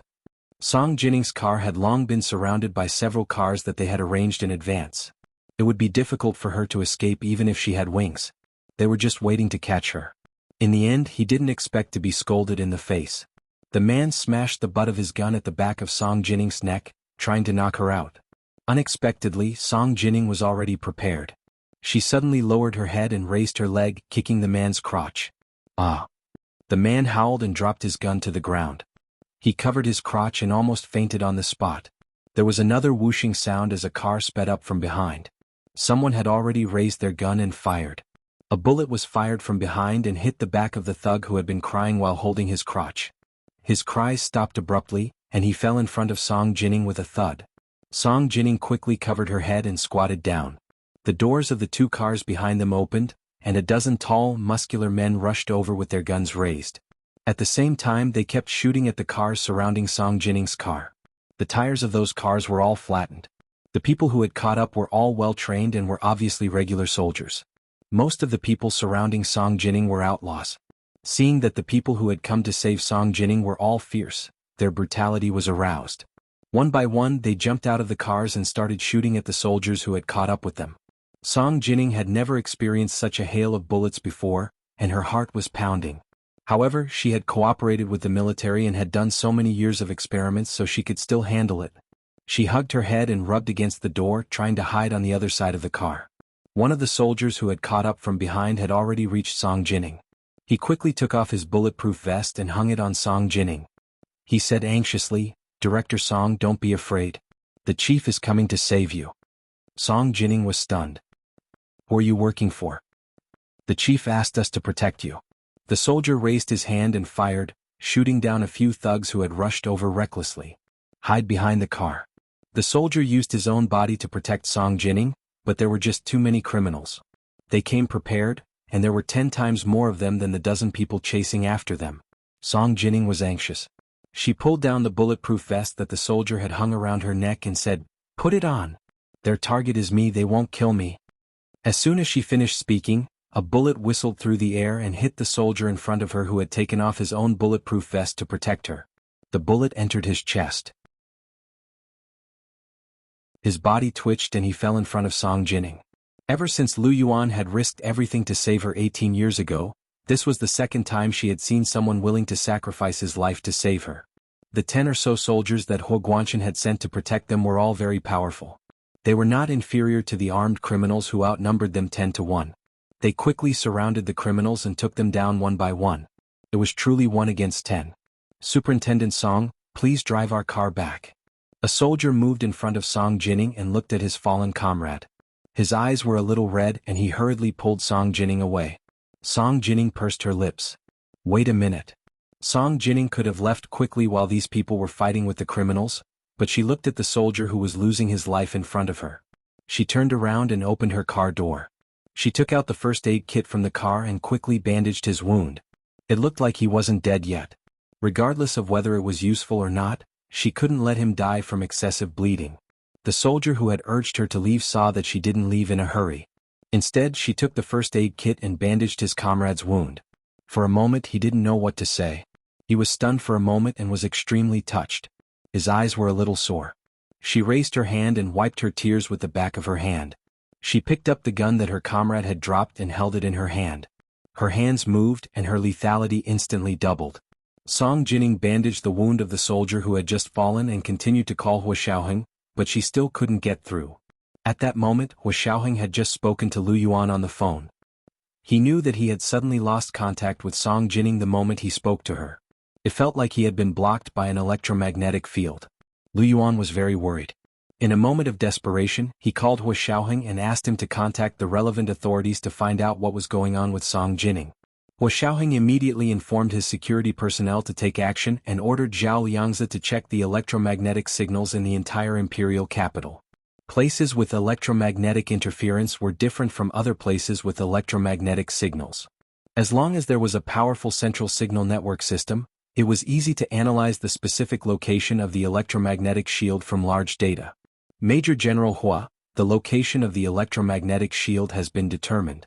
Zhao Liangzi quickly reported calmly. In the past hour, there were 3 places in the imperial capital that had illegal electromagnetic shields. One was the Sheraton Hotel on the north side of the 3rd Ring Road. It has now been lifted. One is the Xiangshan Villa district, and the other is in the southwest, just out of the imperial capital. Then he reported the specific address. Hua Xiaoheng raised his hand and turned on the 3D real-time map projection in the central control room. In the open space of the laboratory, a microscopic miniature of a city appeared in front of them. Zhao Liangzi had marked the 3 places with illegal electromagnetic shields, so the color of the image in these 3 places was darker than in other places. At a glance, it was obvious that something was wrong. Hua Xiaoheng put his hands behind his back and looked at the 3 locations expressionlessly.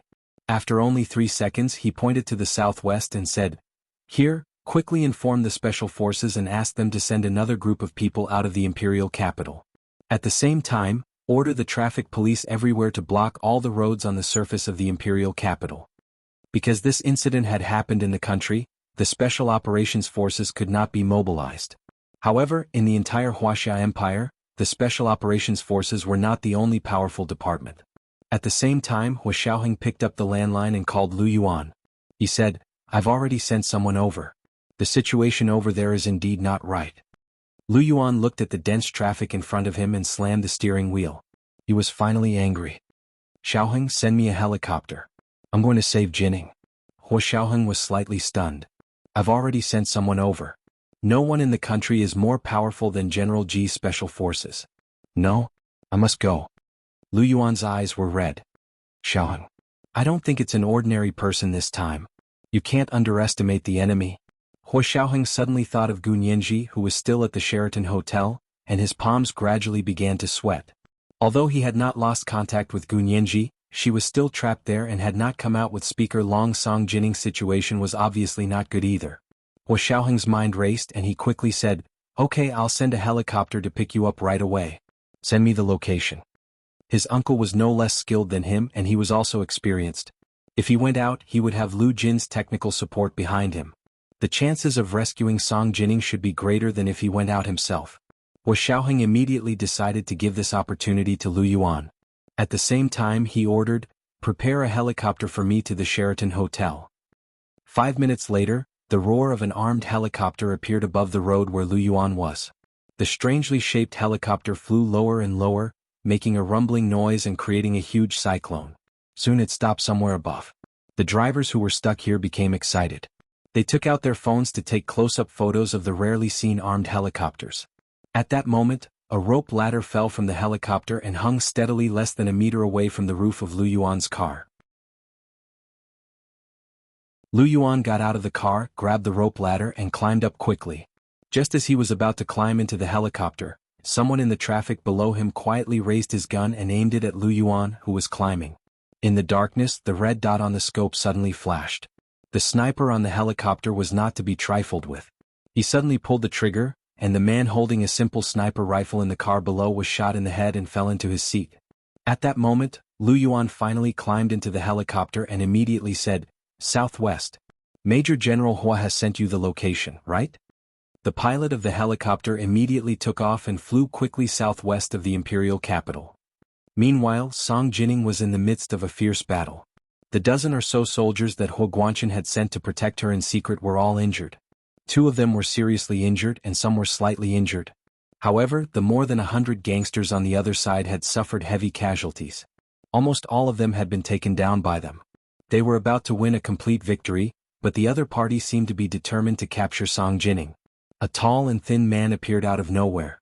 He was not wearing a mask or a hoodie. Instead, he was wearing a hunting suit and looked very capable. He had single eyelids, fair skin and thin lips. With a solemn face, he placed a black cylindrical object that was 20 centimeters long and 5 centimeters in diameter on the ground and quickly rolled backwards. The bullets of the soldiers on Song Jining's side rained down on the man, making him unable to raise his head. However, he only endured for 3 seconds before he forced himself to crawl forward and braved the powerful firepower to reach the black cylindrical object. Bang! A bullet hit his head. Before he closed his eyes, his hand was pressed against the black cylindrical object. Boom! With a loud bang, the black cylindrical object exploded in front of them. The bright white light from the explosion almost cut through the sky, illuminating the dark sky as bright as day. The soldiers in front of Song Jining fell to the ground one by one.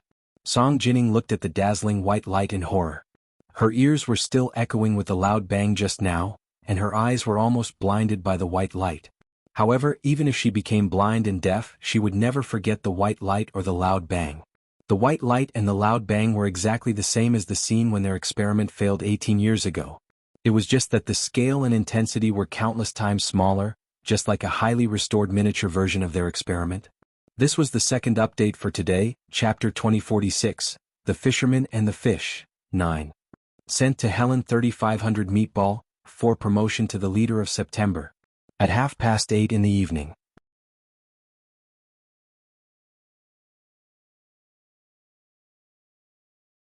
Chapter 2058. The white light slowly faded. Song Jining, who had forgotten to close her eyes because she was too shocked, found that she couldn't see. She reached out in a panic and fumbled for her phone in her pocket. Before she could reach it, a man grabbed her arm forcefully and pulled her up, stumbling as he ran forward. "Who are you? Why are you pulling me? Where are you taking me?" Song Jining shouted. She struggled hard and the man said fiercely, "Shut up. Don't waste your energy. Otherwise you'll be in trouble." Song Jining heard this voice. It was the person who had said that someone was chasing after her. He should be the leader of this group of people, right? Then she thought about it. Had the dozen or so soldiers just now all been sacrificed? She was extremely sad. As she struggled, she was handcuffed by the man and dragged forward. Not long after, the man stuffed her into another car and tied her to the back seat. Then he sat in the driver's seat, stepped on the accelerator and sped forward. When Lu Yuan flew over with the helicopter, he happened to see the unusually bright white light and an earth-shattering explosion. He was so shocked that he almost jumped out of the helicopter on the spot. The shock wave of the explosion hit him head-on, causing the heavyweight helicopter to sway. The pilot of the helicopter had no choice but to quickly turn the rudder and take a detour to avoid the fate of being affected by the aftermath of the explosion. Fortunately, they were still a little far from the center of the explosion. Of course, the most fortunate thing was that the yield of this explosion was hundreds of times smaller than the previous explosion, so the area of destruction was also much smaller. Lu Yuan gripped the armrest of the seat in the cabin tightly and looked at the slowly dissipating white light in the distance with his eyes wide open. The loud explosion still echoed in his ears, as if the failure of the experiment 18 years ago was right in front of him again. What the hell was going on? Could it be that the failure of the experiment was not the normal result of a scientific experiment, but was deliberately caused by someone? Lu Yuan was a direct participant in that experiment. He had always known that that kind of experiment was very dangerous to begin with, and there was always the risk of failure. Everyone was also mentally prepared. Therefore, when the final experiment failed and the earth-shattering explosion occurred, he was not surprised. Instead, he quickly took measures to minimize the damage. At the critical moment, he pushed Song Jining out, but he was dragged into an unknown situation. This time, without him by her side, what would happen to Song Jining? Lu Yuan's mind went blank for a moment, and he was unable to think normally. After a while, when the aftermath of the explosion dissipated and the helicopter flew normally, he slowly came back to his senses. The prickling pain in his palm woke him up. He lowered his head and looked at his palm. Because he had used too much force, the armrest of the seat was almost deformed. He retracted his hand as if nothing had happened and grabbed the microphone to talk to the pilot. "How long until we arrive?" The helicopter pilot said bitterly, "We're almost there. But after the explosion just now, I'm afraid the situation isn't optimistic. The previous electromagnetic shielding was just a small matter, but this unusual explosion quickly attracted the attention of the relevant parties. Xiaoheng had already made a request for the special forces to be deployed to rescue Song Jining. Now that the military's cooperation with Song Jining had received the news of the explosion, they were all shocked. The originally quiet department suddenly became noisy. The people who came and went had solemn expressions as they restarted the investigation of the reason for the failure of the experiment 18 years ago. At the same time, the special guards and military experts rushed to the scene.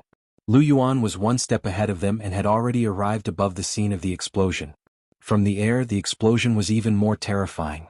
Although the scale and intensity of the experiment failure 18 years ago were many times smaller, the damage caused at the center of the explosion still looked very shocking. The low buildings near the center of the explosion had already collapsed, and the streets were severely damaged. Moreover, a visible radiation circle was formed, just like the traces of the wheat field collapse in England. Unfortunately, this kind of trace did not appear in the uninhabited wheat fields, but in the inhabited streets and communities.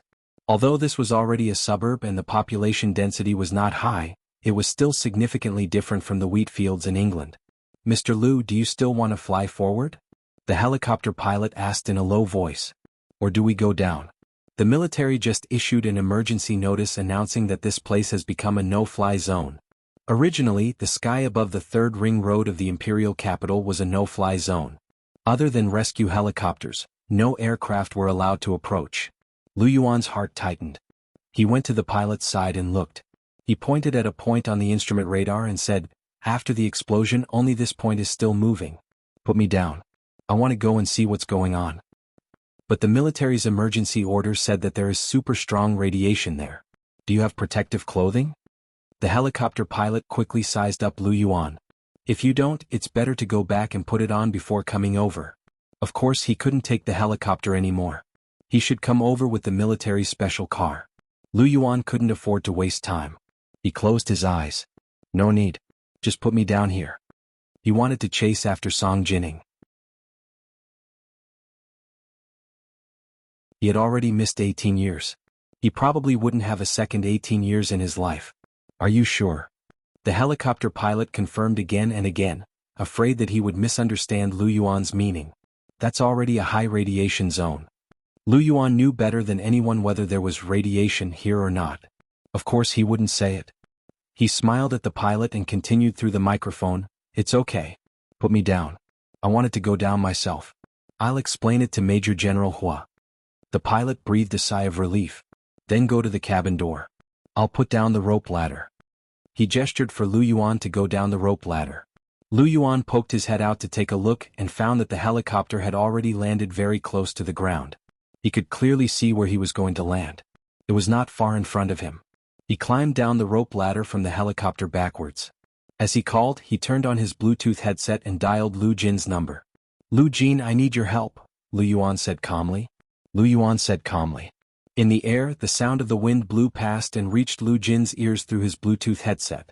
Lu Jin was performing a high-energy physics-related proposition on his computer.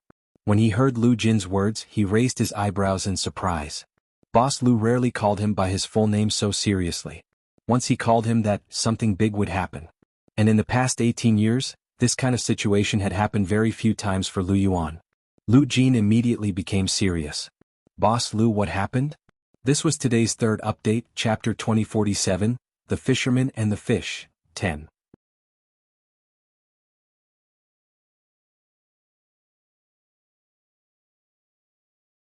Chapter 2059. Lu Yuan revealed a smile amidst his anxiety. Under the strong illumination of the helicopter, he saw a slightly flat piece of land, let go of the rope ladder and jumped down. He was a little anxious and let go of his hand at a relatively high place. Therefore, after he fell to the ground, he rolled forward on the spot to remove the huge gravitational acceleration and landed successfully. He quickly hid behind a big tree by the side of the road. He took out his phone to check and found that the electromagnetic shielding here had disappeared. Of course, after the explosion just now, no matter what kind of electromagnetic shielding equipment it would have been destroyed. There was a big pit in the ground and many people were lying on top and bottom of the pit. There were about 100 of them, and most of them looked ashen and didn't seem to be breathing. However, there were also a few people who were still breathing. Lu Yuan quickly looked around and then made a video call with Lu Jin. As he transmitted the situation to him through his phone, he said, "Did you see that? There was an explosion here just now and Director Song disappeared here. Can you come over immediately and help me see if there are any people here who can be saved?" When Lu Yuan said this, his voice was trembling slightly. No matter how Song Jining left this world, Lu Yuan couldn't bear the consequences. He had been separated from her for 18 years, and there was no second 18 years for him to be separated from her.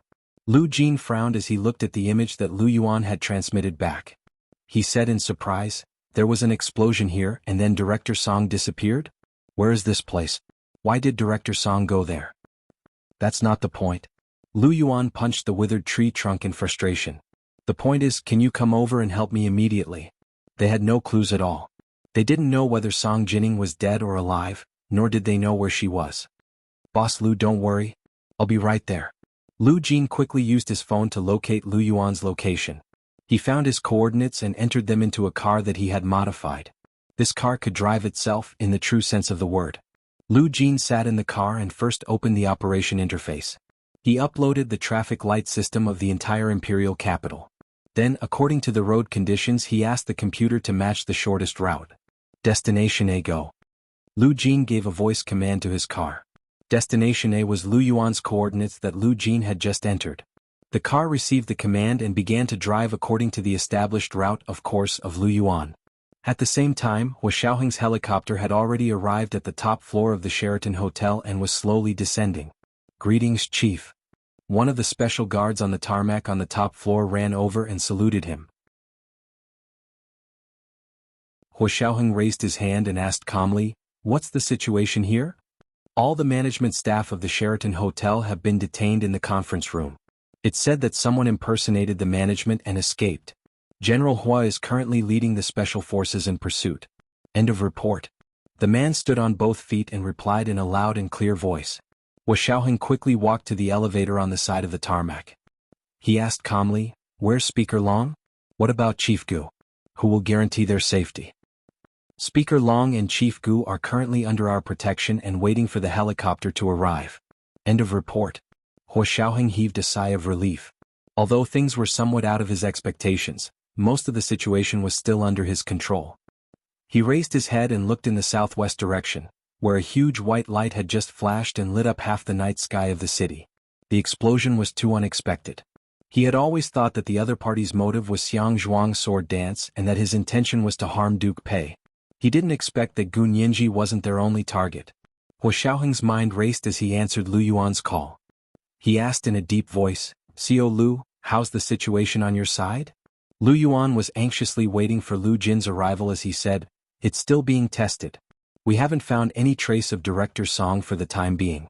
I asked Lu Jin for help and he'll be here soon." Hua Xiaoheng's heart sank. "Not at all? I'll be right there." He walked into the elevator without stopping and quickly went down to the lobby on the first floor.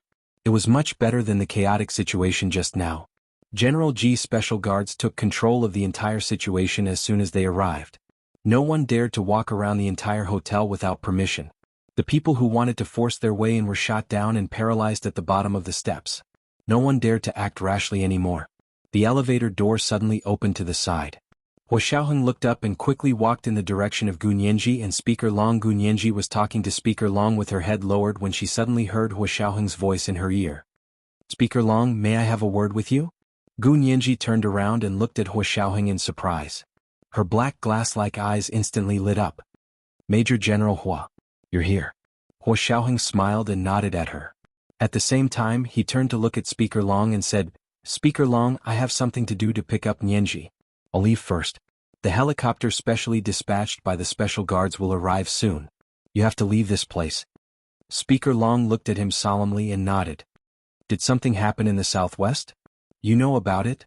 Hua Xiaoheng's heart was burning with anxiety, but he still maintained a calm posture. He said calmly, "Something did happen. The special guards have also rushed over, but because it has something to do with Miss Song, I have to go take a look myself." Speaker Long quickly waved his hand. "Go quickly." But then he looked at Gun Yanji. "Why are you taking her there? What if there's danger over there?" Hua Xiaoheng didn't feel safe leaving Gun Yanji with anyone at this time. Although the other party had shown that they really cared about Song Jining, who knew if they wouldn't come back again?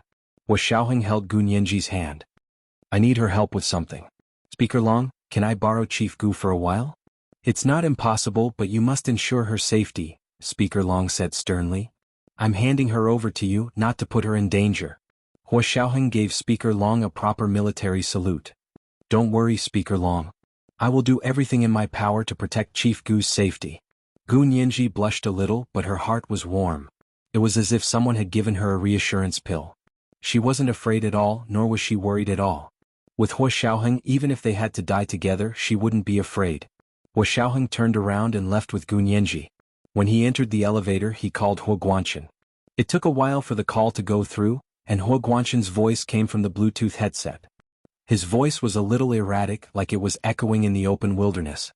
General Hua, how are things on your side? Hua Xiaoheng asked calmly.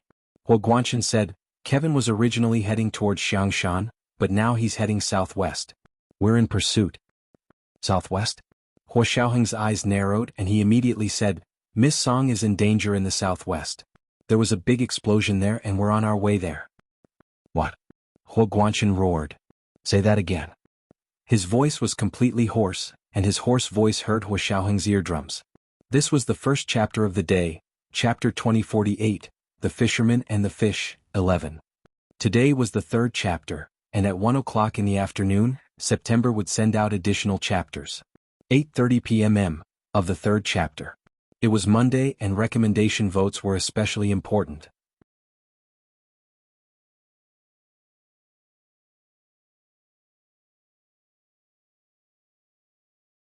Chapter 2060. Didn't I already send so many people to protect her? How could she go missing? Where are those people? Hua Guanchen continued to shout in his hoarse voice. Hua Xiaoheng and Gu Nianji quickly walked into the elevator. Normal cell phone reception was relatively poor in the elevator, but of course Hua Xiaoheng's cell phone didn't have this problem at all. The cell phone he brought this time had a dedicated line support so it could connect to any place without any blind spots. Therefore he could clearly hear Hua Guanchen's hoarse voice. If he had known this would happen, why did he do it in the first place? This thought flashed through Hua Xiaoheng's mind. He continued calmly. The exact situation is still unclear, but there was a huge explosion over there, and the information was cut off for a while. Perhaps most of your people have already been sacrificed. Hua Guanchen was stunned. He looked at the vast night sky ahead. The bright headlights shone through the darkness, guiding him in the right direction. However, the brighter the road ahead, the darker it became on both sides. It was so dark that he could barely see where he was. The December night in the imperial capital was very cold. Driving with the car windows open, the night wind was like thousands of knives cutting his face. However, Hua Guanchen could no longer feel the pain. Have they really been sacrificed? Hua Guanchen said in a low voice. How many people did the other party have? What kind of explosion? Thinking about what Hua Guanchen had hinted to him and what Lu Yuan had just said, Hua Xiaoheng only said one sentence. It said that it's exactly the same as the explosion 18 years ago. Hua Guanchen's eyes suddenly lit up. Hua Xiaoheng's words were like a shot of adrenaline injected into his heart. Is it really related to the failure of the experiment 18 years ago? Hua Xiaoheng didn't know much about the failure of the experiment 18 years ago. It was only after Hua Guanchen had hinted to him that he knew that Hua Guanchen hadn't given up investigating the past 18 years. However, too much time had passed, and Hua Xiaoheng didn't know as much about this matter as Hua Guanchen did. Moreover, Hua Guanchen hadn't shared all the information with Hua Xiaoheng. So when he heard Hua Guanchen's words, Hua Xiaoheng snorted coldly. So you had a premonition, but now that such a big mess has happened, you should think about how to face the military's questioning. After a pause, Hua Xiaoheng continued, also, if anything happens to Miss Song this time, our relationship as father and son will come to an end. After saying this, Hua Xiaoheng hung up the phone and pulled Gu Nianji into the helicopter. Hua Xiaoheng sat in the pilot's seat and had Gu Nianji sit directly behind him before fastening her seatbelt. Gu Nianji smiled and greeted the soldiers in the helicopter. Hello, thank you for coming to save me. The soldiers were Hua Xiaoheng's guards. One was a carefully selected sniper, one was a spotter, and the other two were technical support on the helicopter. They were responsible for contacting the headquarters directly. Hot Hua Hot. Gu Ti Hua Hot. Ti He. Hua Xiaoheng didn't say a word. He put on the pilot's sunglasses and headphones, piloting the helicopter quickly to take off and fly southwest. 400 meters ahead, target accelerating. 500 meters ahead, target speed of 100 kilometers per hour. The driver in the car was scared witless. "Chief, what kind of car is he driving?" "A roller coaster. He can actually exceed the speed limit by 100 kilometers. Huo Guanxin sneered. "If he hadn't exceeded the speed limit by so much, we would have caught up with him a long time ago. He had cast his net for so long just to catch the big fish, Kevin." Kevin was too cunning. Other than instigating Guo Huaining to do stupid things from time to time, he didn't have any flaws at all. Without evidence they couldn't arrest him. After all, he couldn't use suspicion as evidence. It wasn't until this time, when Kevin personally attacked Gun Yanji, that Huo Guanxin decided to close the net. At first, he thought that the other party's target was Song Jining, but then he realized that the other party seemed to know that he was monitoring them, but they still acted as usual. This made him think that maybe Song Jining was just a cover, and the other party actually had another purpose. When he saw Gun Yanji being attracted here today, he was certain that the enemy's real target was Gun Yanji. After all, compared to Song Jining, Gun Yanji had more secrets.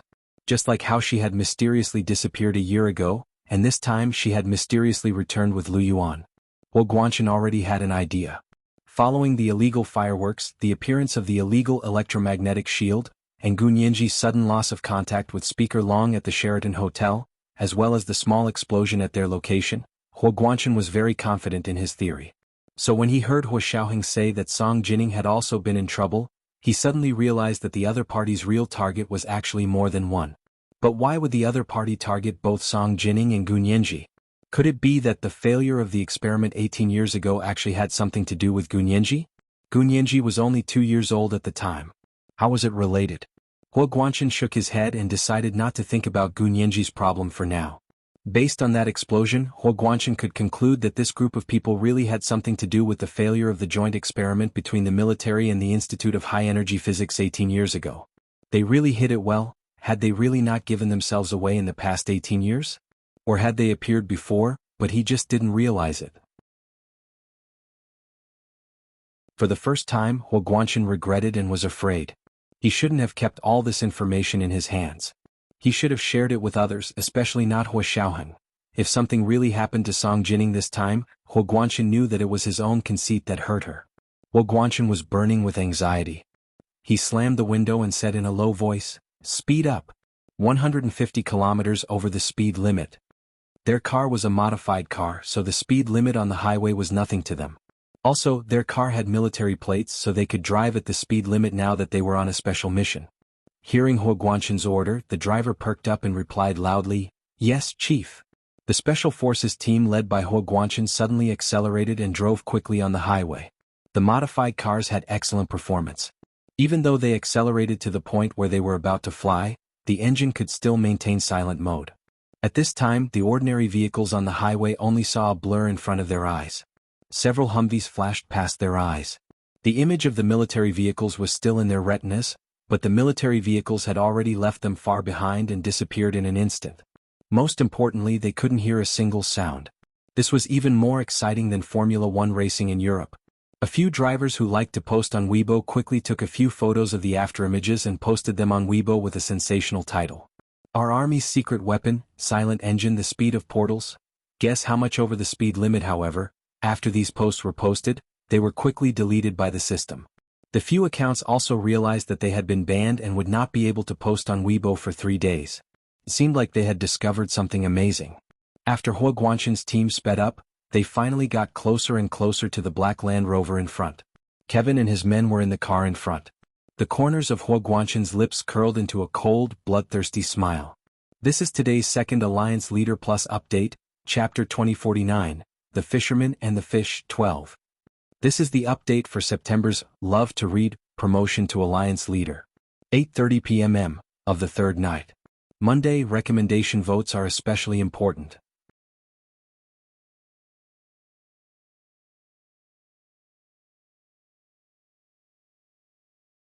Chapter 2061.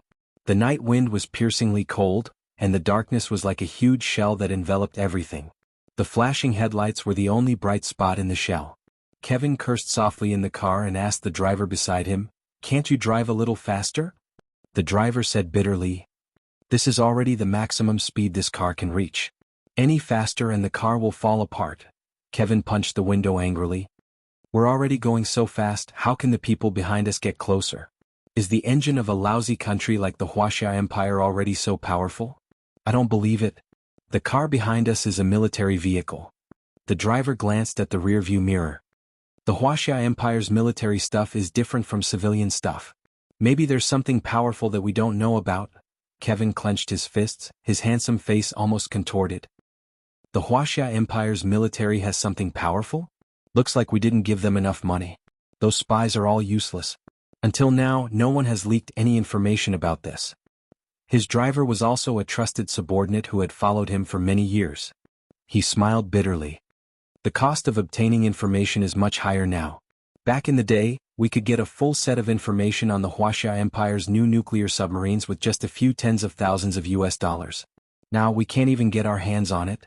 What's the point of saying all this now?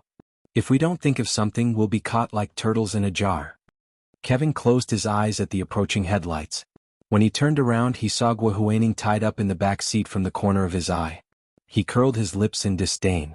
Huo Guanchen watched the black Land Rover in front of him get closer and calmer. Open the window and use the observer to measure the wind speed. Snipers, get ready. The target is the tires of the car in front. Huo Guanchen raised his hand and gave the order. The soldiers in the car immediately took action. The window above them slowly opened to reveal a gap.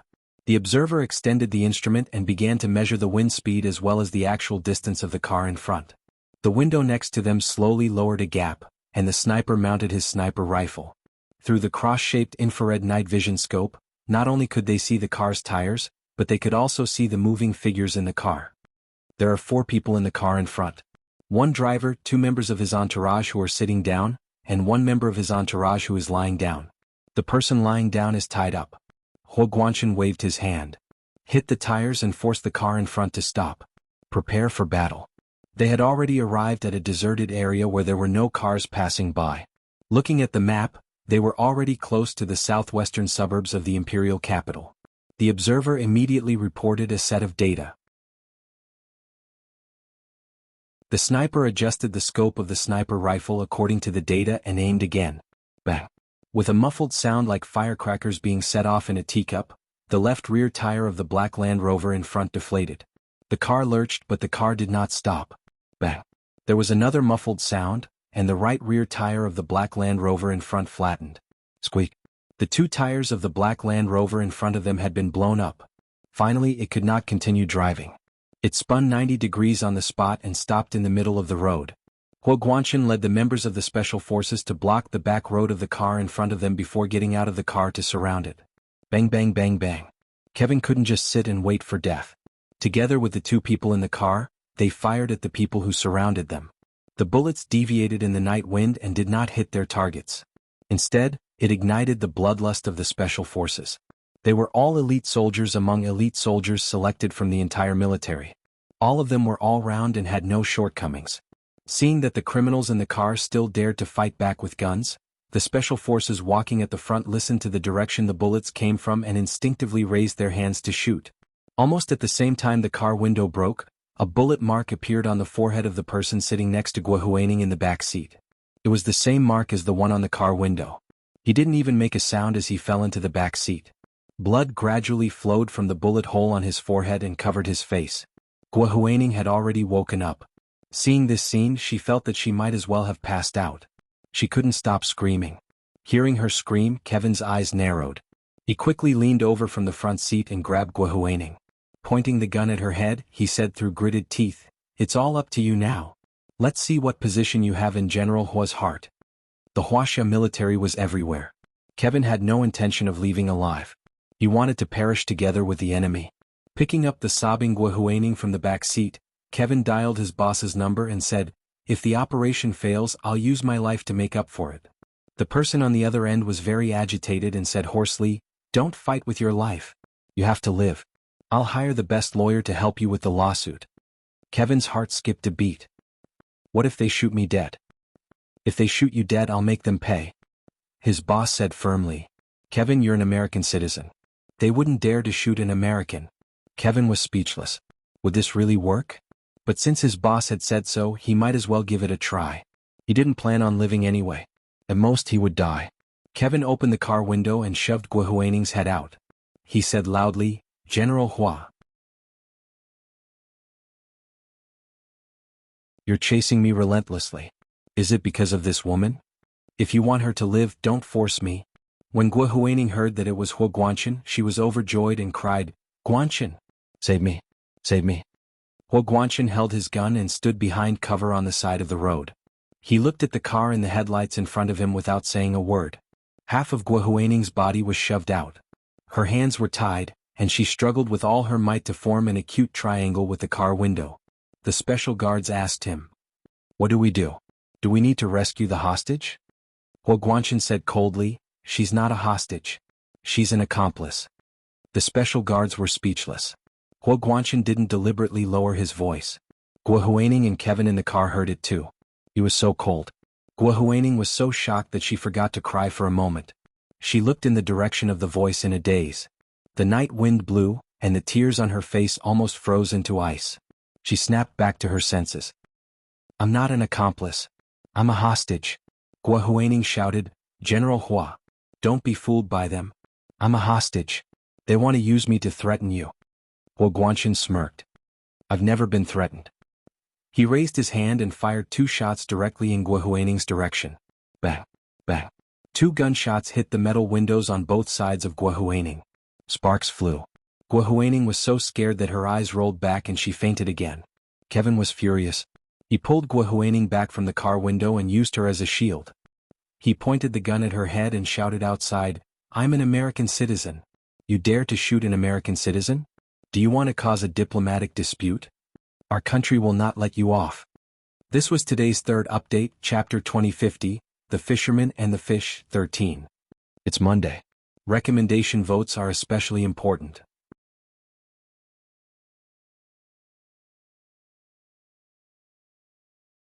Chapter 2062.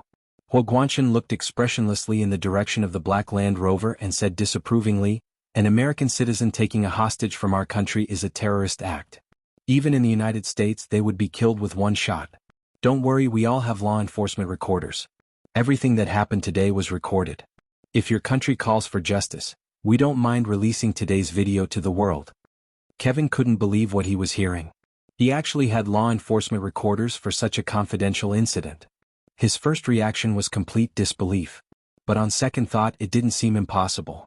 As far as he knew, there were many surveillance cameras in the imperial capital. Even if there weren't law enforcement recorders, there might be surveillance cameras installed in some corner. Once the surveillance footage was released on the internet, no matter how thick-skinned his country was, they wouldn't be able to continue standing up for him. Kevin gritted his teeth in hatred. This Huo Guanchen, he didn't know he was so cunning. Kevin smashed the gun against Guo Huining's head and sneered, "Now you admit she's a hostage? Didn't you just say she's my accomplice?" "She's your accomplice and your hostage at the same time." Huo Guanchen slowly raised the gun. "This isn't contradictory. You knocked her out and used her as your shield. Isn't that a hostage? Kevin, I advise you to surrender. Otherwise, once the lights go out, I won't recognize any Americans or Wuxia people." Kevin's pupils constricted. Seeing that Kevin didn't speak for a long time, Huo Guanchen put his other hand behind his back and used sign language to give orders to the members of the special forces to quietly surround and distract Kevin. "Mr. Kevin, although you are an American citizen, your parents are immigrants from the Wuxia Empire. You're a Chinese American, right?" He actually managed to find out about this. Kevin calmed down and twirled the gun in his hand. He said with a half smile, "General Huo really did a lot of homework." He didn't admit it or deny it. As he spoke, he also sent orders to his own people. There were several gunshots and the headlights on both sides were extinguished. The entire area was plunged into darkness. Kevin got out of the car with his guards and attempted to tear a hole in the encirclement to escape. However, Huo Guanchen raised his gun and hit one of Kevin's guards. The guards screamed miserably, revealing their location. Huo Guanchen's special guards immediately concentrated their firepower and attacked where Kevin and the others were. Kevin was, of course, wearing a bulletproof vest. He was also holding onto Guo Huining as a shield, so he was temporarily unharmed. However, Guo Huining was not so lucky. In the darkness, the bullets of the special guards flew everywhere and several of them hit her. Her arms, legs and shoulders were all shot, and she was awakened by the pain. When she opened her eyes, all she saw was darkness. There were only gunshots and occasional flashes of light dancing in front of her. This scene was like hell on earth to her, and she immediately began to wail mournfully. After being shot, the pain was excruciating, but it also stimulated her nerves. She couldn't even faint anymore. She could only watch helplessly as the bullets brushed past her, and one of them even scratched her face. Disfigured, definitely disfigured, Gua Huaining couldn't help but scream even more miserably. As soon as she screamed, Kevin couldn't move no matter how hard he tried. He was completely exposed by Gua Huaining. The members of the special guards finally put on their far-infrared night vision goggles and calmly cleaned up the guards around Kevin. The semi-automatic rifles with silencers worked smoothly in their hands, and the powerful firepower quickly took down most of the guards around him. The guards he brought were all former professional soldiers of a certain country. After retiring, they became mercenaries, but they were still completely defeated by the Wuxia Empire's special guards. Kevin's combat ability was also very strong.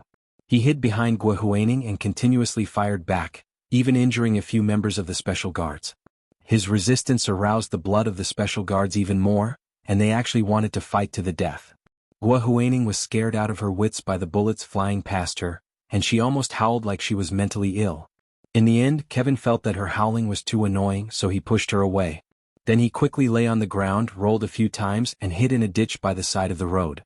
This ditch was originally used for drainage, but the imperial capital was relatively dry during the winter, so there was no water in the ditch, so it became a ready-made trench cover. At this time, Kevin only had two of the most powerful mercenaries with him. They took advantage of the opportunity to hide in the ditch to assemble two more semi-automatic submachine guns. This kind of gun was made of special materials, and after disassembly, it could avoid any security check. When assembled, it was more powerful than the semi-automatic submachine guns used by the regular army. It was Kevin's trump card. He hadn't thought about using this kind of gun because he was worried about exposing his true identity. But now he couldn't care less. He had to escape first before thinking about exposing his identity. If he couldn't escape, then the more powerful he looked, the better. As soon as the two mercenaries assembled the guns, they quickly carried their ammunition bags and stood up from the ditch. They raised their guns and fired at the special guards surrounding them. The members of the special guards didn't expect the three of them to have such powerful weapons. Although they reacted quickly and lay down in time, a few members of the special guards were still shot in the legs and fell to the ground. However, none of them wailed. Instead, they quickly dragged their injured legs and crawled away from the battlefield, not burdening their own people. The members of the special guards behind them immediately lay down and opened fire with their guns on the ground. The bullets hit the ground, sending up a cloud of dust. The sound of bullets hitting the ground was endless. The enemy held semi-automatic submachine guns and fired as if they didn't care for their lives. The firepower was so dense that people couldn't even look up. Hua Guanchen didn't want his own people to make unnecessary sacrifices. He ordered the members of the special guards not to attack and to continue surrounding them to exhaust their bullets. No matter how powerful these fugitives were, they couldn't be like them, who had the entire military backing them up and providing them with equipment. Just as they were in a stalemate, the roar of a helicopter came from above. Everyone couldn't help but look up. The helicopter suddenly lit up with a beam of light, illuminating the area. Then, the sound of gunfire descended from the sky and killed the two powerful mercenaries beside Kevin on the spot. Kevin hugged his head and shrank in the ditch. There were several times when he wanted to detonate the bomb and die with these people, but he remembered his boss's orders and held back. Did they think it was over just by capturing him? Let's wait and see. Come out. A member of the special guards raised his gun and aimed it at Kevin. Kevin slowly raised his hands and stood up from the ditch. He was now covered in dirt and his well-ironed suit was wrinkled. He no longer looked elegant and handsome. Don't even think about silencing me, Kevin warned them fiercely. I've already informed my lawyer in the United States. He'll contact you immediately. Hua Guanchen's arm was also slightly injured, but he didn't care. He didn't even bandage it. He still raised his gun and aimed it at Kevin's head. He ordered coldly, knock him out, cuff him and search him. The member of the special guards smashed the butt of his gun against the back of Kevin's neck, knocking him out. Another member immediately searched Kevin's body. When they found the high-yield time bomb on Kevin's body, their backs still broke out in a cold sweat. If this person really wanted to die with them, the chances of them making it back alive were not high. Huo Guanchen narrowed his eyes and stared in the direction where the helicopter disappeared. If he saw correctly, that was the armed helicopter of the Special Operations Forces. This was the first update of the day, Chapter 2051, The Fisherman and the Fish, 14. There were 2 updates today. At 8:30 p.m. on the second update. A reminder for monthly votes and recommendation votes.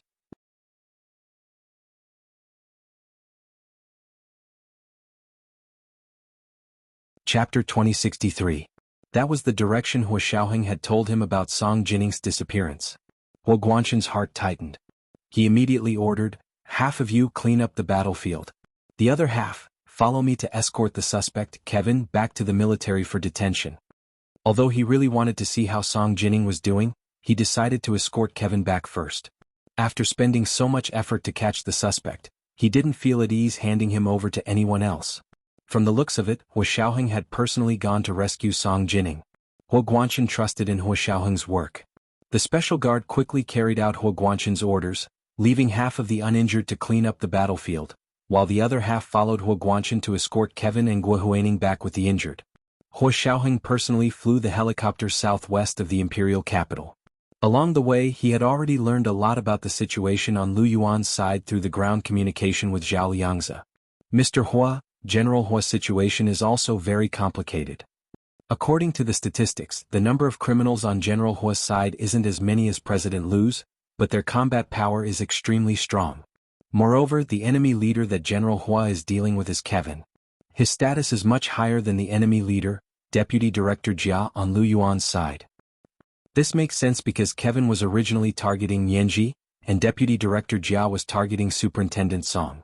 They must have underestimated the situation and thought that Superintendent Song didn't have many security guards around him, but they didn't expect General Hua to secretly place many soldiers around Superintendent Song as security guards.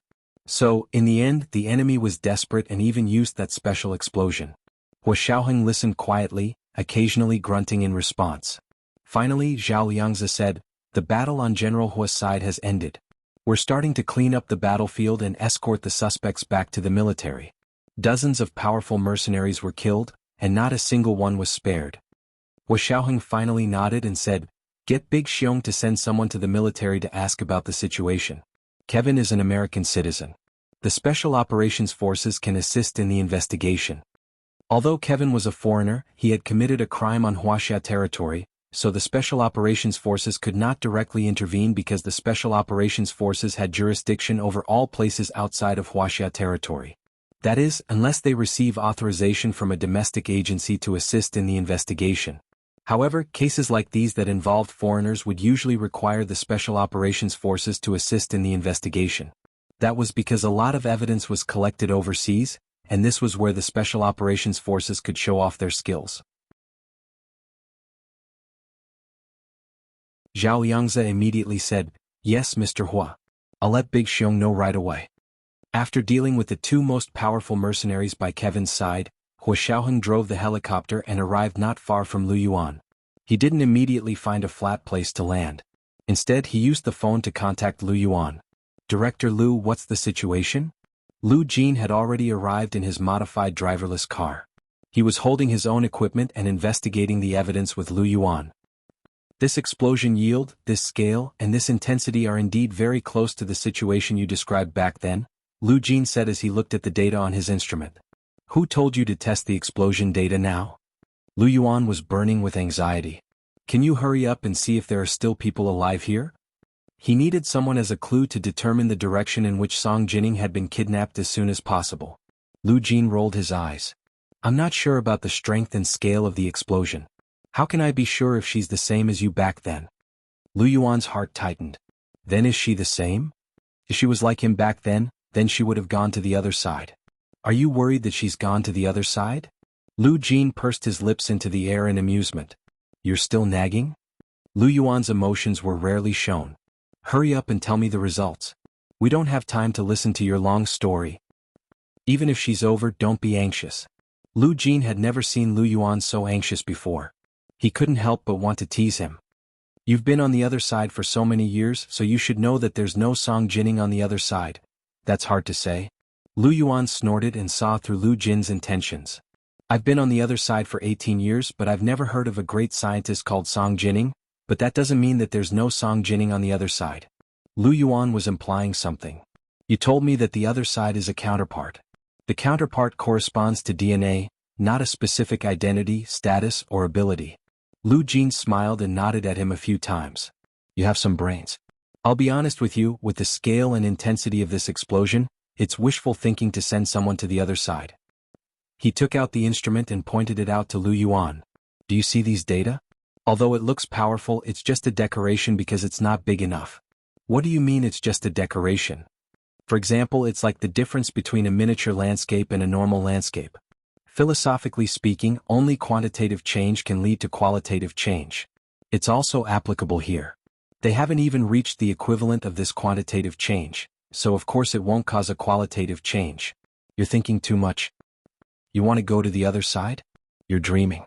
Lu Yuan heaved a sigh of relief and glared at Lu Jin.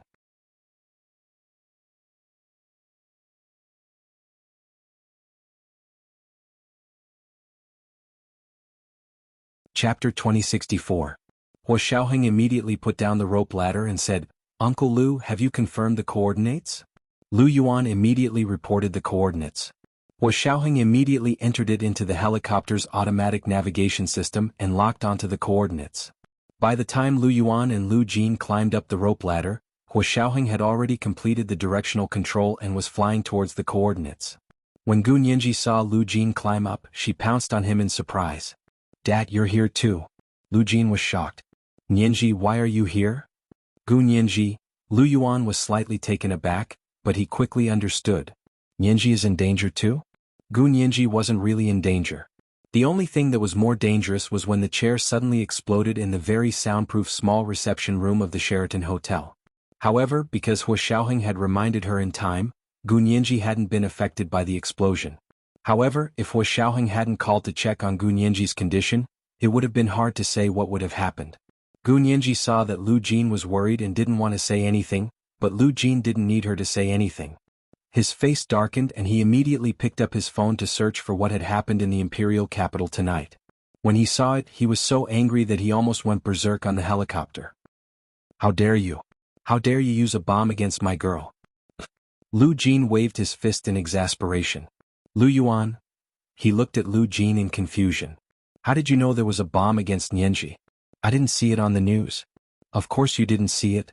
They've blocked the news, Lu Jin said without hesitation. I found it out myself. Lu Yuan? They've blocked the news, so how did you find it out? Don't you think it's contradictory? Lu Jin scoffed and raised his phone.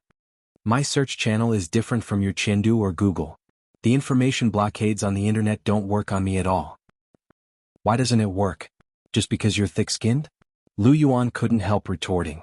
Unexpectedly, Lu Jin wasn't angry. He smiled at him and said, Boss Lu, I know you're in a bad mood today.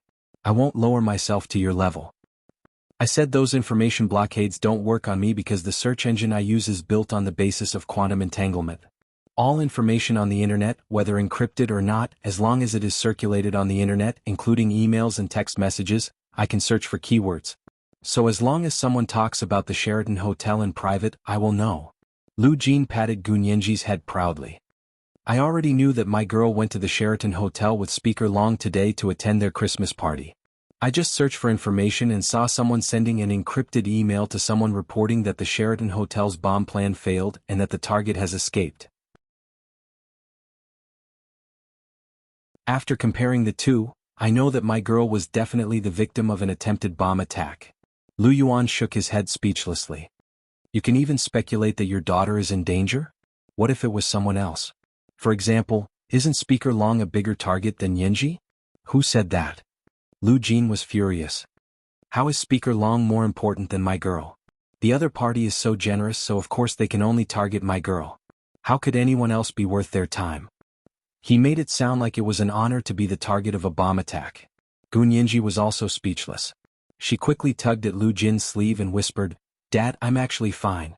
You know that even if the bomb exploded, I'll be fine. At most, I'll suffer some physical pain. Of course. With your physique, you'll be able to recover in minutes. Lu Jin patted her on the shoulder. And the bulletproof vest I made for you can even defend against missiles. Those small bombs are nothing. Gu Nianji, when she attended public events now, she would indeed wear the bulletproof vest Lu Jin had made for her under her clothes. It was both warm, beautiful, and had a strong bulletproof function. Lu Yuan couldn't stand it anymore and the corners of his mouth twitched.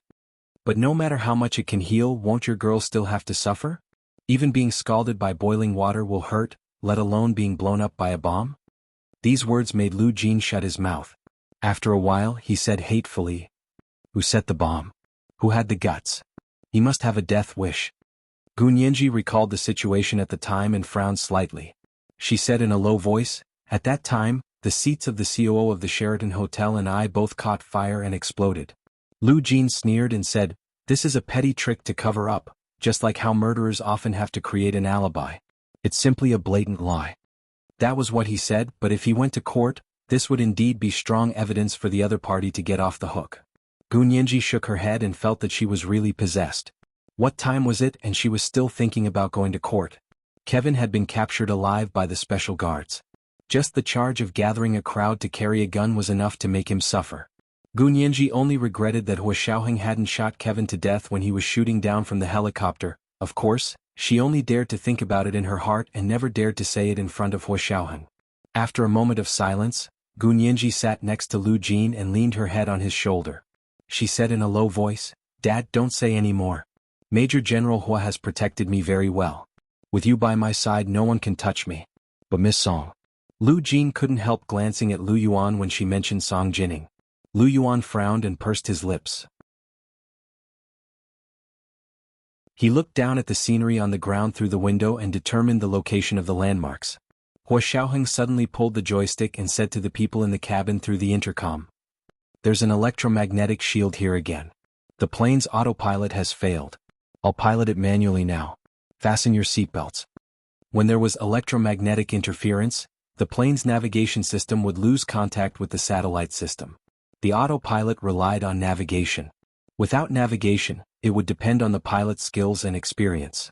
They were about to reach their destination, and Hua Xiaoheng had no problem piloting it manually.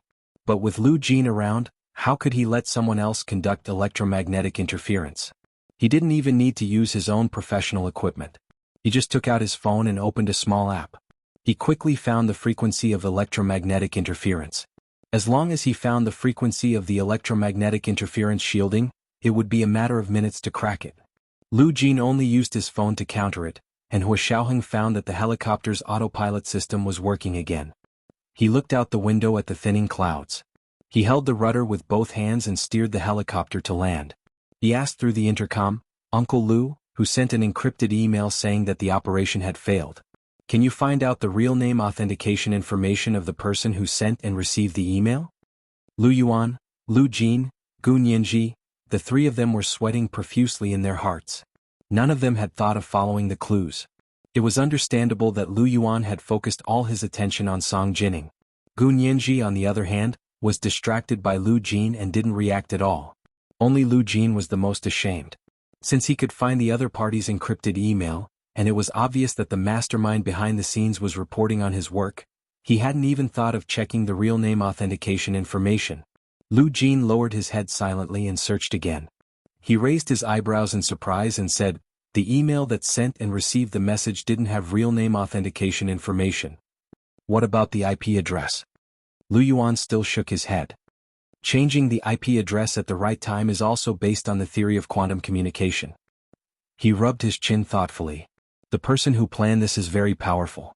At least in terms of professionalism, he's about the same as your Institute of High Energy Physics. You've finally found your opponent. Lu Yuan was burning with anxiety, but he didn't forget to stab Lu Jin. Lu Jin rolled his eyes. "Boss Lu, that's enough. Don't push your luck. I told you, this person's technology is about the same as your Institute of High Energy Physics. I'm much better than your Institute of High Energy Physics."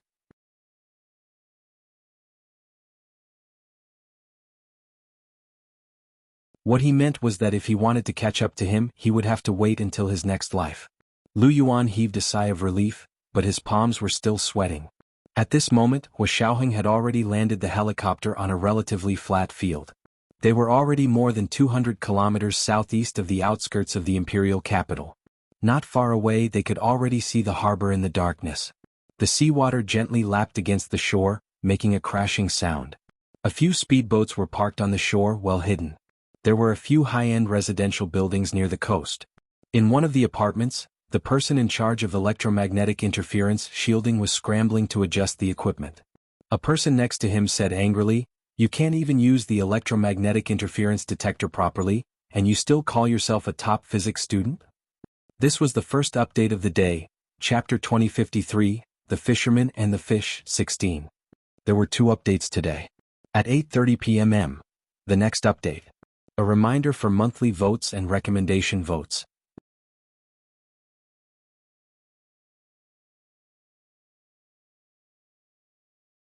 Chapter 2065. Before the helicopter's propellers stopped spinning, Lu Yuan had already jumped out of the helicopter. Lu Jin stumbled down behind him. As soon as he steadied himself on the ground, Lu Yuan grabbed his hand and asked anxiously, "Where's Director Song? Didn't you say she's here?" Lu Jin looked around. When he was in the air, he had looked down and remembered that this was the direction of the sea. However, the helicopter couldn't stop on the main road. Xiaoheng must have found a flat place near the main road to land, but it was still a distance away from the main road.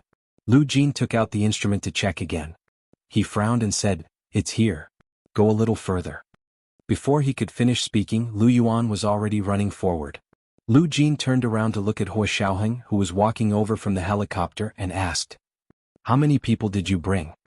Xiaoheng said, "Excluding you and me, there are 4 people. In other words, excluding Gu Nianji, Lu Yuan, Lu Jin, and Xiaoheng himself, there were 4 more people. A total of 8 people." Lu Jin muttered to himself, "Will that not be enough? Do they have a lot of people? Can you think of a way to find their location?" Gu Nianji became nervous. She walked over to stand beside Lu Jin and tilted her head to look at the instrument in his hand. Lu Jin shook his head.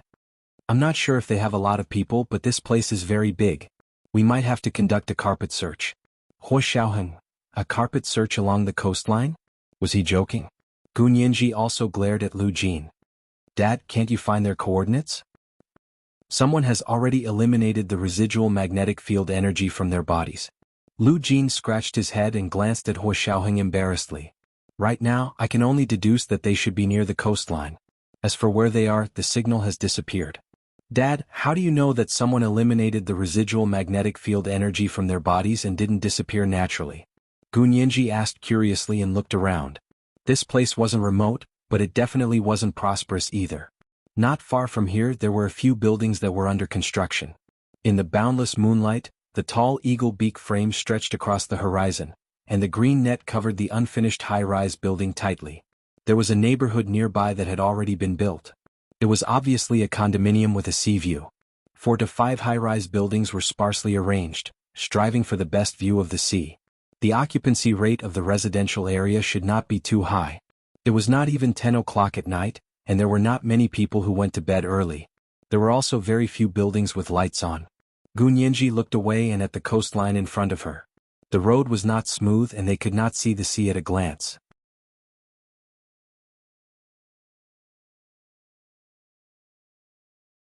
However, they could already hear the sound of the waves lapping against the shore. The night wind brought the unique salty smell of the sea. It was not unpleasant, but it was refreshing. Because it was near the sea, it was not as cold as the imperial capital. "What should we do? With just the few of us, we'll have to search until the end of time," Gu Nianji muttered as she looked up at Xiaoheng's profile. Xiaoheng didn't look at her, but he had already reached out and pulled her to his side. He thought about it quietly for a while and said, "I'll inform someone to come over. Even if we have to do a carpet search, we have to find him." Even if they had to search 18,000 kilometers of the country's coastline, they wouldn't hesitate to do so. Lu Jin searched for information for a while and whispered, "There's a Christmas yacht race here today. It was scheduled half a year ago. It leaves at midnight, and whoever arrives at their destination the fastest before dawn will win the grand prize of 50 million yuan. Because the prize money is relatively large, there are also a lot of boats participating. According to preliminary estimates, there are 3,000 yachts gathered on the coastline here tonight." Gu Nianji sucked in a breath of cold air. Half a year ago? Who's so capable? Chaos mathematics? Lu Jin snorted. Although he was reluctant, he said honestly, This person can probably go one step further than chaos mathematics. Gun Yanji. Lu Yuan ran further than He Xiaoheng and the others. He had already arrived at the seaside and looked at the densely packed boats of all sizes moored in the harbor. It was almost 10 o'clock, but it was still bustling with noise and bright lights. There were many more people than the Seaside View condominium on the shore. His brows furrowed even more. Why were there so many yachts gathered here at this time? According to his intuition, Song Jining should have been taken to one of these boats. But which boat was she on? That was the question. It wasn't impossible to search them one by one, but it would be too eye-catching and alert the enemy. What if the other party got angry and killed Song Jining and threw her body into the sea? Lu Yuan didn't dare to say anything. He took out his phone and sent Lu Jin a text message. Can you find their current coordinates? I'm worried that they've boarded the boat. Lu Jin saw the text message from Lu Yuan and replied helplessly. The residual magnetic field energy has disappeared. The coordinates cannot be correctly determined. Lu Yuan saw it and almost threw his phone into the sea. He stood on the shore and looked at the sparkling dark water. The crescent moon in the sky shone down like a willow leaf. The woman he had been thinking about for more than 30 years was not far from here. Her life and death were unknown, but he couldn't find her. Song Jining's mouth was taped shut by Deputy Director Jia.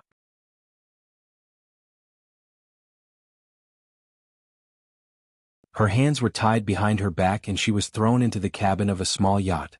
There was another person waiting on the boat. After they boarded the boat, the person scanned them a few times with a handheld scanner. He handed the boat to Deputy Director Jia and got off the boat. Because it was dark, the person was dressed tightly. He wore a hooded sweater, a black mask and big sunglasses that covered half his face. It was impossible to tell whether he was a man or a woman. Song Jining could tell that Deputy Director Jia was at the end of his tether. He even looked like a bird that was startled by the mere twang of a bow. She wasn't afraid of vicious bad people, but she was afraid of mentally ill people who had lost their minds. Because vicious bad people could still predict their actions, but mentally ill people who had lost their minds could not predict any of their actions. Therefore, Song Jining was very careful to keep quiet and try not to provoke Deputy Director Jia. He had a gun in his hand and his marksmanship was not good. Song Jining wasn't afraid of being killed, but if she was crippled, she felt that it would be better to die. Song Jining couldn't see the shore. She could only see a row of yachts in front of her. She didn't know if there was anyone on the yachts. Deputy Director Jia was studying the yacht's dashboard in the cockpit with a sullen face. This was a modified yacht. It was much faster than the average yacht. The method of driving was also very simple. After entering the high seas, it could even achieve autopilot. As long as they could enter the high seas, a warship would immediately come to pick them up. Deputy Director Jia looked warily in the direction of the shore. He was sure that those people had not caught up. After entering the sea coordinates that the person gave him into the navigator, Deputy Director Jia set the sailing time. As long as they waited until midnight, thousands of yachts would set off at the same time. By then, even the gods would not be able to find their position. This was the second watch of the day, Chapter 2054, The Fisherman and the Fish, 17. There were 2 watches today. A reminder for the monthly votes and recommendation votes, that you're tuning in to the Han Li's Wuxia Chronicles YouTube channel. We're so grateful for your support and don't forget to subscribe to join us on this incredible journey through captivating stories. Your generosity through donations truly makes a world of difference, as it's the primary source of revenue that allows me to expand and enhance this channel for you. Thank you from the bottom of my heart for being a part of this adventure.